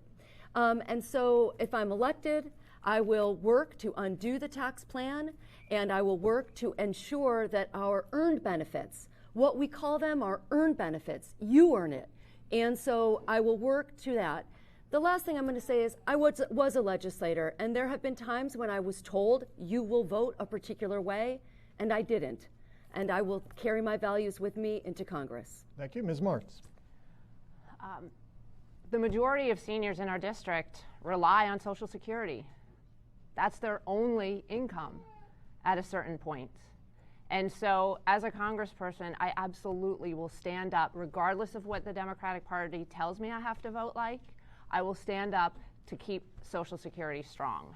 And actually, it is an entitlement because we paid for it. We bought into it. And therefore, we are entitled to receive it. We have earned it. And so I do support lifting the cap completely on the level of income where you pay taxes. And I also support, and this goes back into another issue we talk all the time about, but I really think this is also connected to the issue of Medicare for all.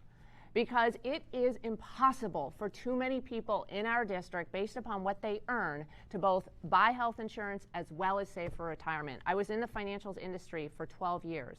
There is a power in being able to invest in the stock market and your own mutual funds, and that's only going to be possible if the burden of health care is limited. Thank you. Mr. Nelson. So absolutely, scrap the cap on contributions. The Koch brothers, Jeff Bezos, Bill Gates should all pay into Social Security just like every American. No special treatment for the wealthy and the powerful. But we need to take it much further. We need to expand benefits. Seniors have been denied a real cost of living adjustment because Social Security goes up, Medicare premium goes up more. Medicare for all, get rid of the premium. But I want to take it a step further than that. Since we had $1.5 trillion laying around that we just gave away to the wealthy and powerful, how about we start paying back the money that Congress stole from the trust fund? Put that money back in. And then we need to borrow something from the state of New York. We have one of the best pension funds in the country. One of the reasons we have one of the best pension funds is we have an independently elected comptroller managing the people's retirement so that when the legislature and the governor want to stick their hand in the till, they slap it away. We need to create a comptroller of the United States, independently elected by the American people, and take Social Security out of the hands of the Congress and the President, because they always pass the blame around to each other when something doesn't go right. With an independent comptroller, we know who to hold accountable for Social Security. Mr. Radigan. Well, politicians, going back certainly to Governor Rockefeller here, Bill Clinton was a great practitioner of it. It's almost impossible for a politician to fight the desire to take money from the future to give it away to somebody that's a constituent today. And Social Security, from an accounting perspective, has become a piggy bank for politicians to deal out, whether it's tax cuts or other benefits, effectively, from future payment. It's openly corrupt. It's openly theft. It's not even politics. And so, yes, you raise the cap. Yes, you protect it 100%. Yes, you increase the benefits. Yes, Medicare for all. Yes, you have to move to a government that works for human beings as opposed to at their expense. The Democratic Party controlled all three houses, the presidency, the House, and the Senate, and had health care on the table, and they couldn't even put up a public option. That is why I know our government is so broken, and that is why I know it needs the reform to ensure that the benefits for Social Security and everything else not only are intact, but are advanced. Ms. Wilson. Although I'm young, this issue is very personal for me because, well, two reasons. I am part of a generation that for a long time now has assumed we'll never see any Social Security and fears that.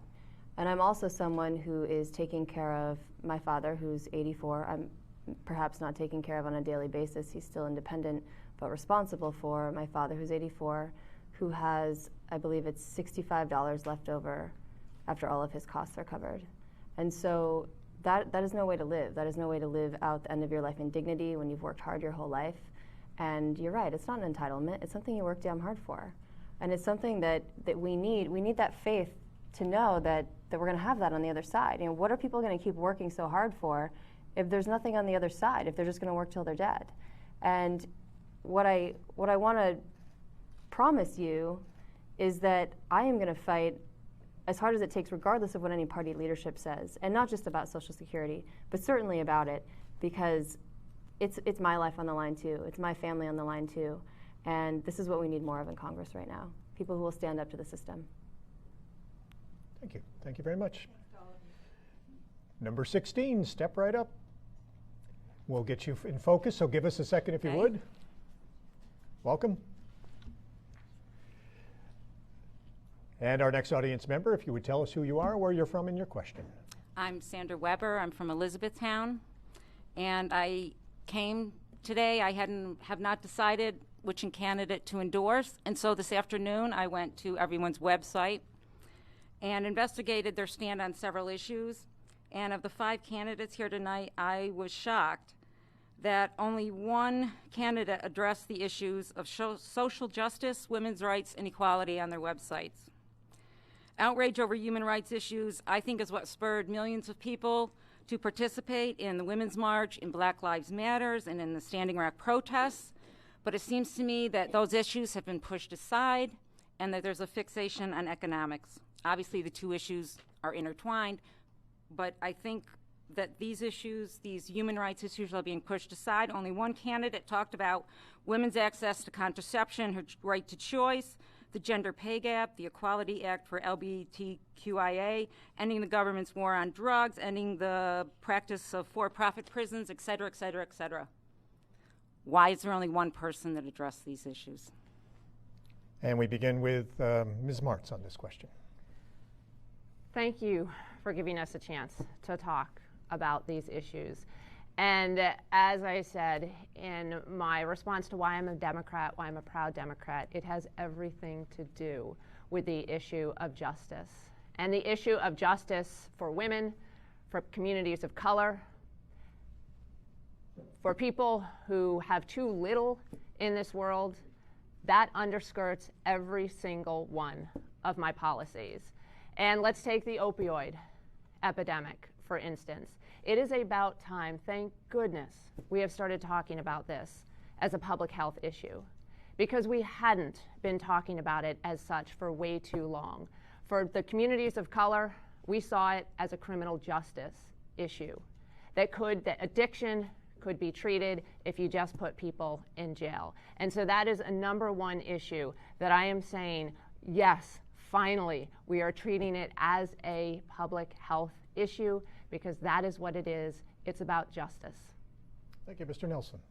In 2012, I went to Pittsburgh with the Presbyterian Church and served on the Civil Union and Marriage Issues Committee and worked my hardest to pass an amendment to the church constitution to allow for marriage equality. As part of that effort, it was passed in 2014.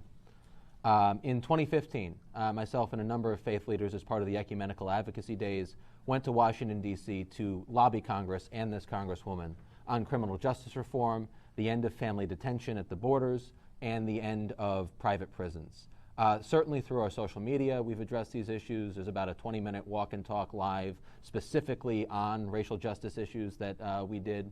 If it hasn't made it into the platform on our website, we would work to rectify it, but I hope that you'll rest assured that these issues are near and dear to my heart, and I will fight for equality and justice for everyone because it's so very important to this country. Thank you, Mr. Radigan.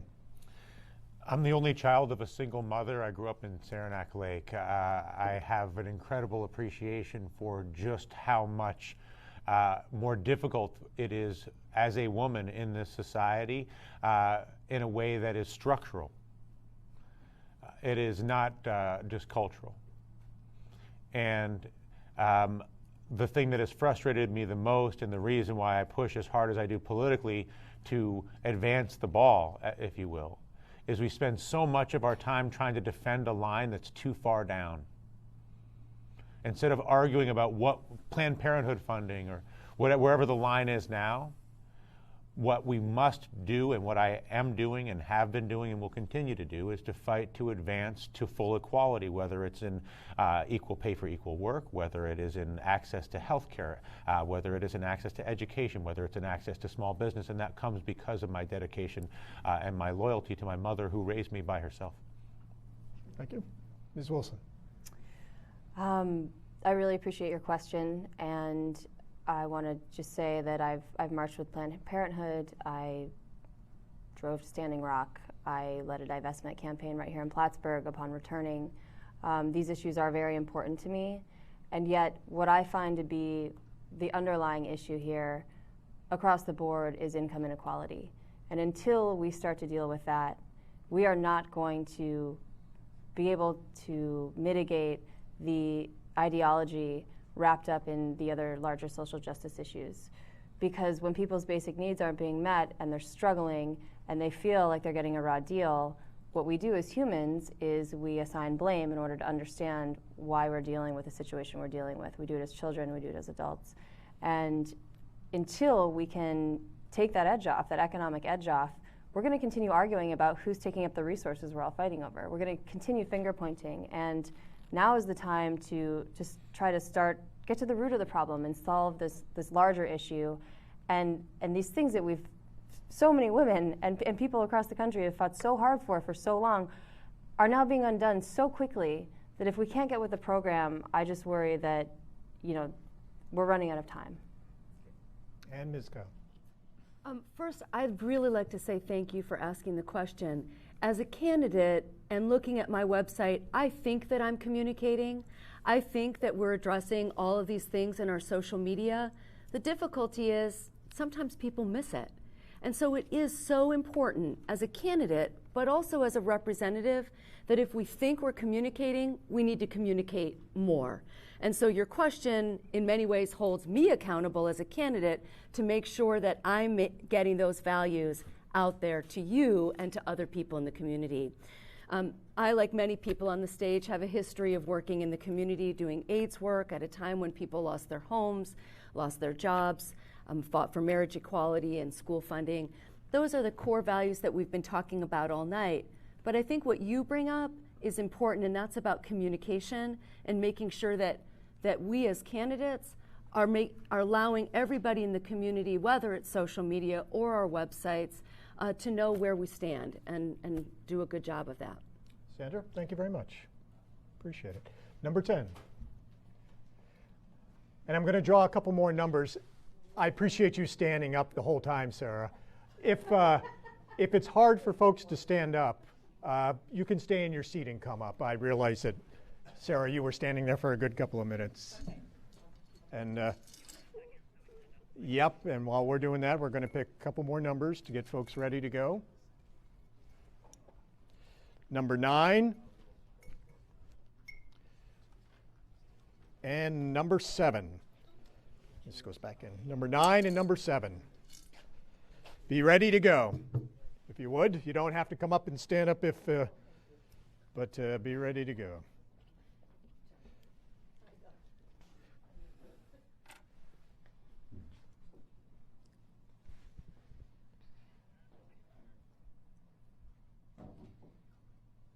We'll be ready in just a second, Sarah. And this is going to this will be going to Mr. Nelson first once we get the question. All right. Welcome, Sarah. Thank you. You're who you are, where you're from, and your question. Okay. I'm Sarah Rowden, and I live in Clinton County. Been here for many years.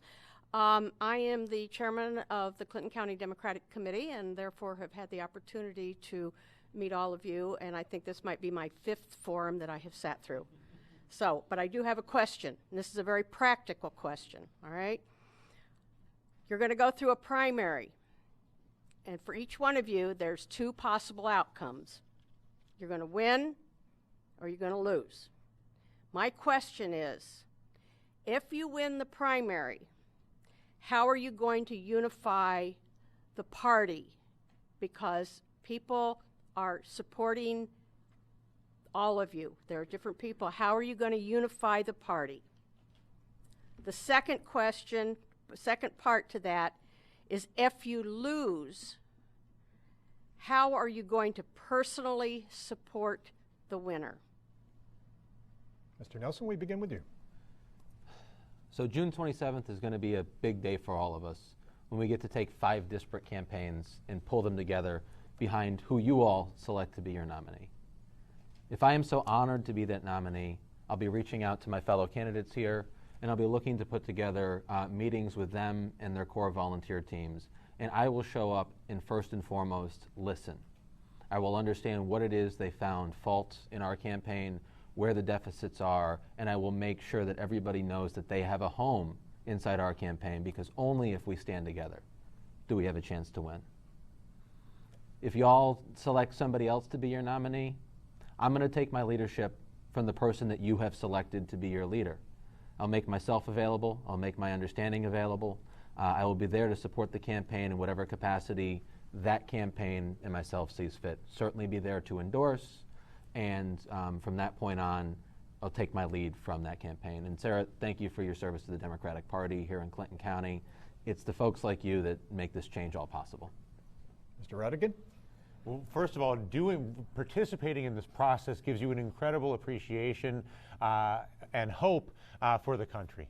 The reality is, on this stage right now, you have 5 very well qualified choices to represent this party and this district in this congressional race. And so ultimately the decision, I think, will come down to things like where you believe we are in the world's history right now, and what type of a person or what type of an individual you believe is the right person for this moment at this time. That decision is not a decision to reject any of the other people. It is to suggest that those other people may not be the right person for this moment at this time. If, in fact, I am chosen to be that person at this time, if they believe that I am the person in that context, I will reach out to the people around me who I've learned and come to have great respect for, whether it's their enthusiasm, intelligence, brilliance. I mean, there's so much information that's on this table. And if I have the reality of losing and someone else is the person for this time, I will put myself at their disposal. Ms. Wilson.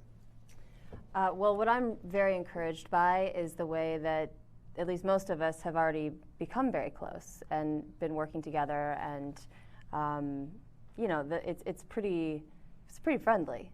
And definitely there are times and campaigns that are not acting that way, but I think at the end of the day, it's less about the candidate and the campaign staff, and more about the feeling of unity across the district. It's the volunteers and supporters. I mean, I haven't met a person who supports another. I've met very few people who support other campaigns who don't feel as though they want to support anyone else should they be elected. I mean, it's just not the feeling on the ground. And so, personally, I'm willing to do it and be available in whatever capacity the nominee would like. Obviously, I'm planning on being that person and need help from every single person in this district, whether you're involved in a campaign or not, to be successful in November.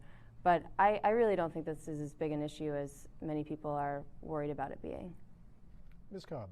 Yeah, I think that there are a couple opportunities here.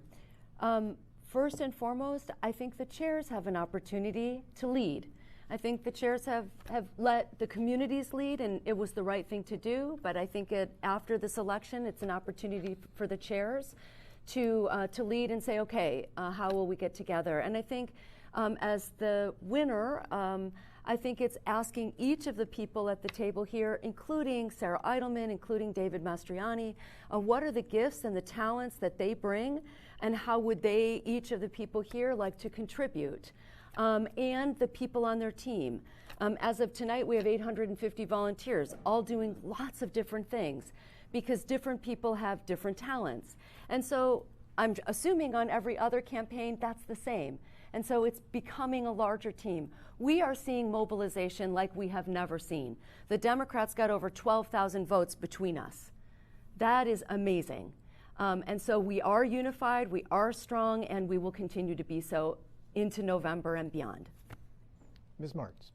As your question suggests, this is a moment in our nation when this is about more than us as individual candidates, more than our campaigns. And now is the time that we must come together as a party to stand for something. Before I was a candidate, I was unifying the progressive groups around the district.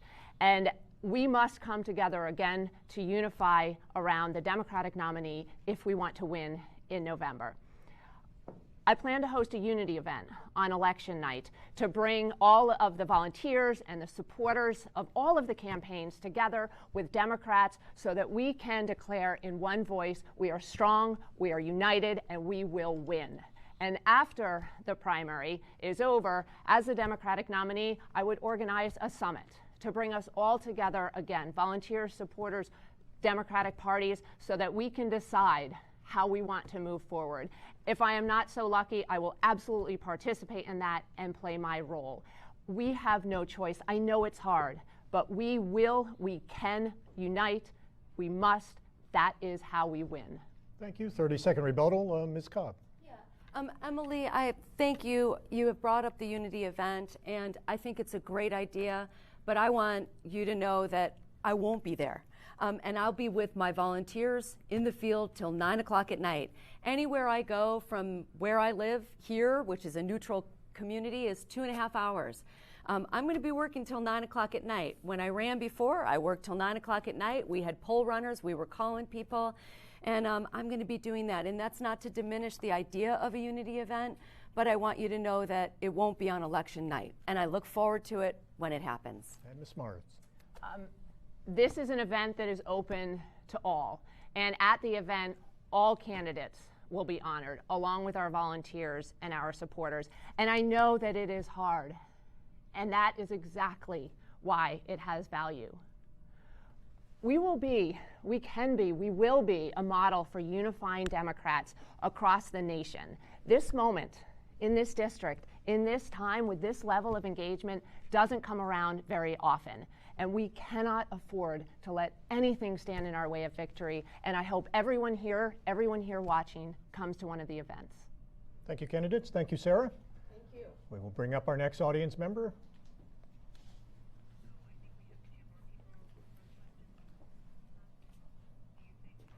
Hi, I'm Eileen Raymond, and I live in Canton. Actually, hold on if you would one second. Thank you.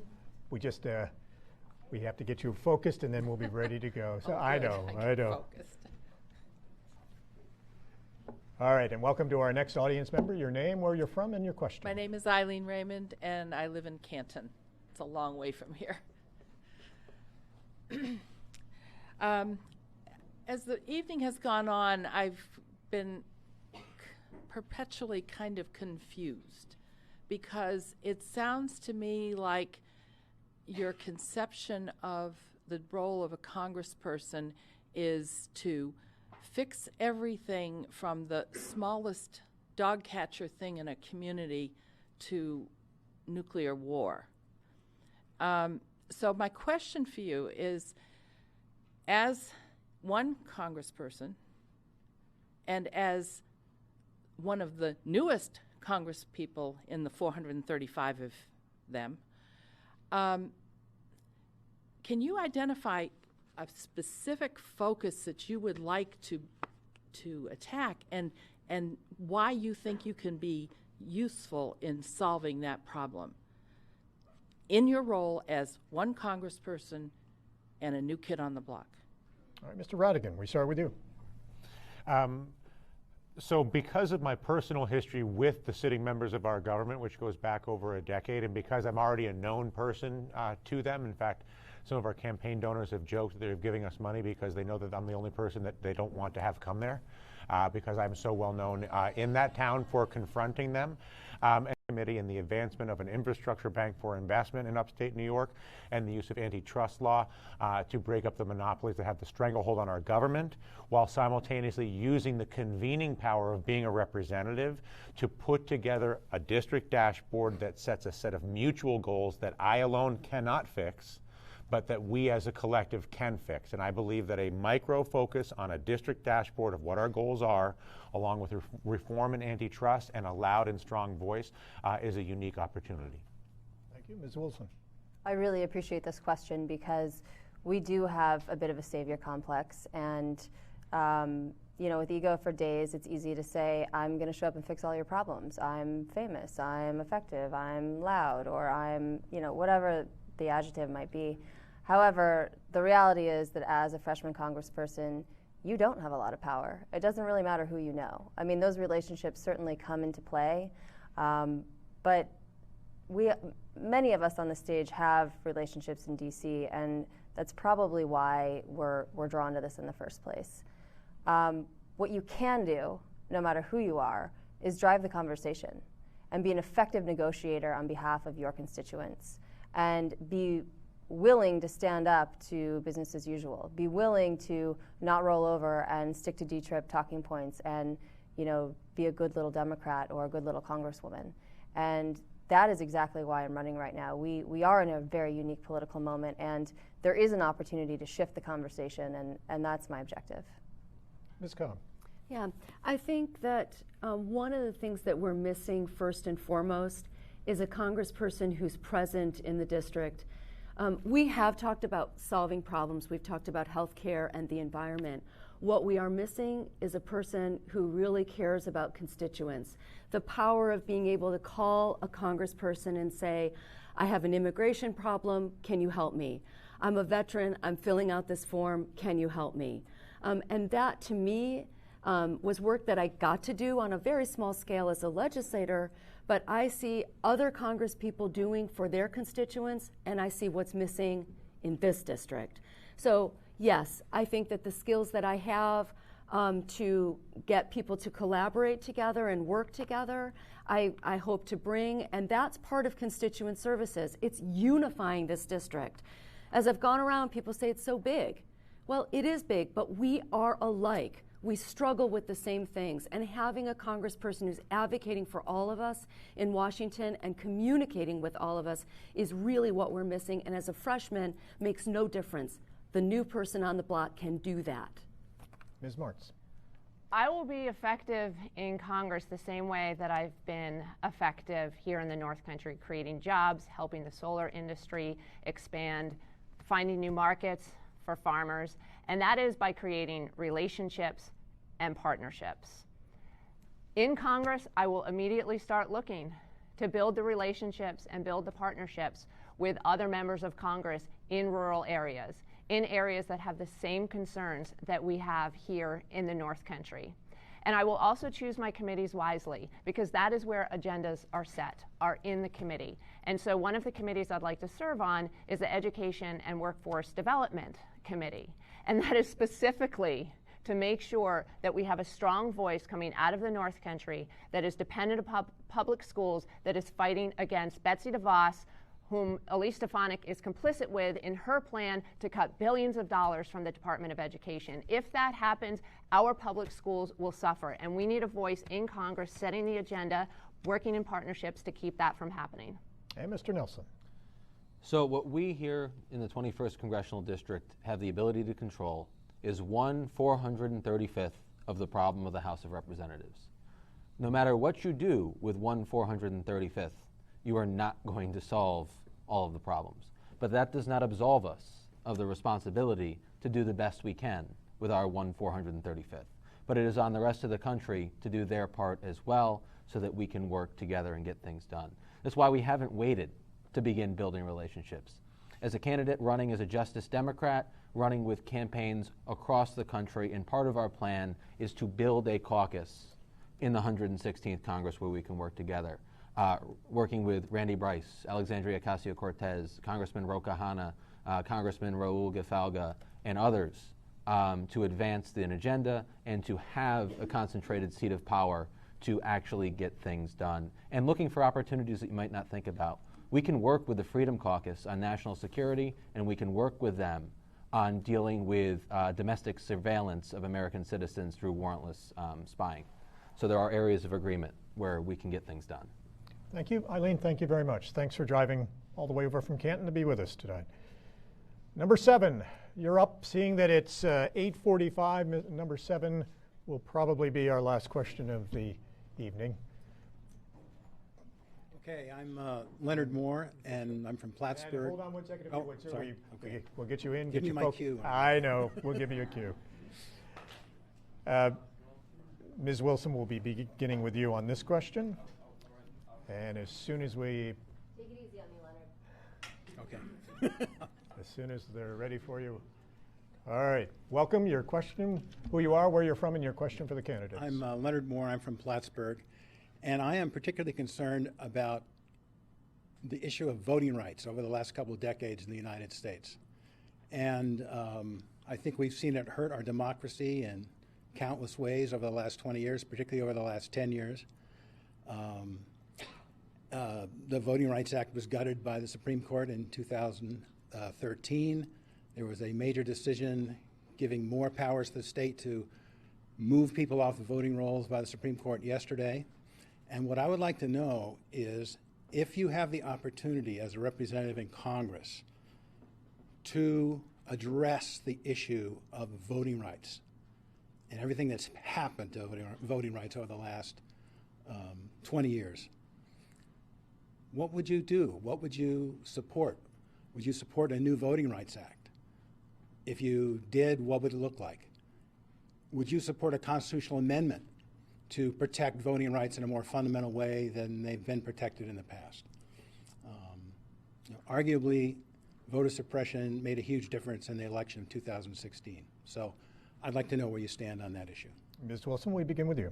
Yeah, I believe an informed and active electorate is perhaps the most important thing to a democracy.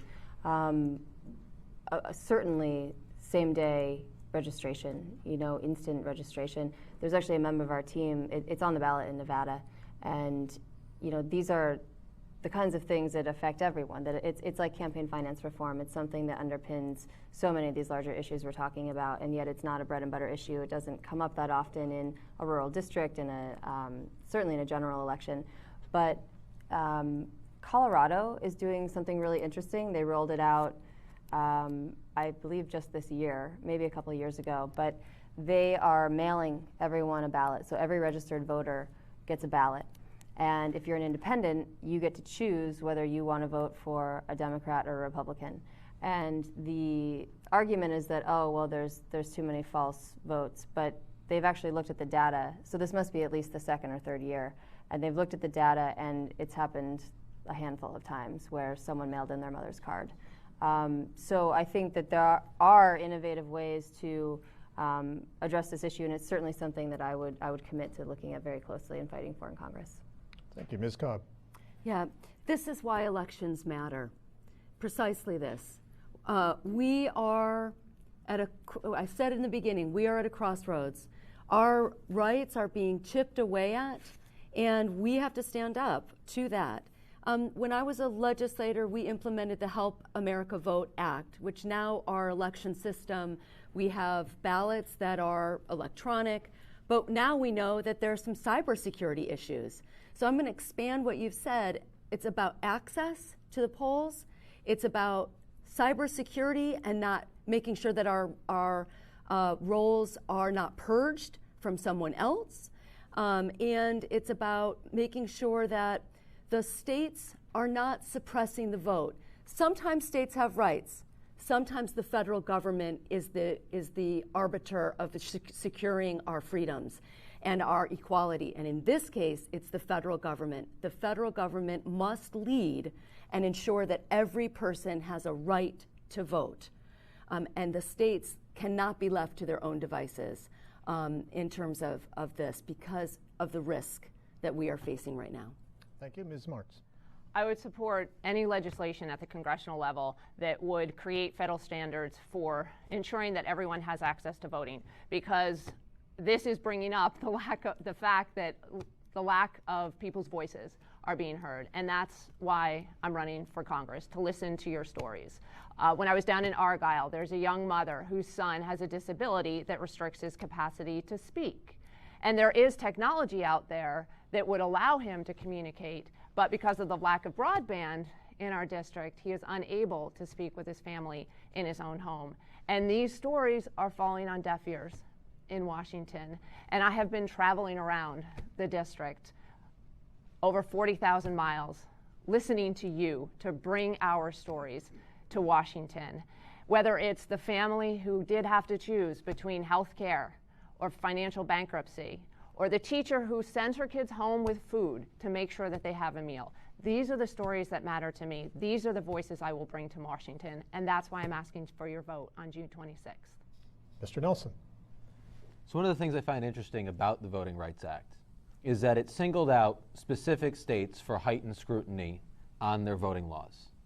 And that's the part that the Supreme Court tossed out.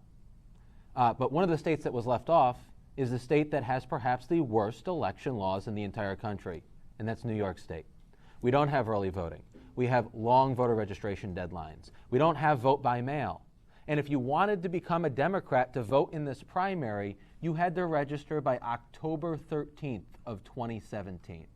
So we need to do a lot to stop voter suppression here in the state of New York. The Democratic Party has the ability to qualify independent voters, non-affiliated voters, to vote in our primary.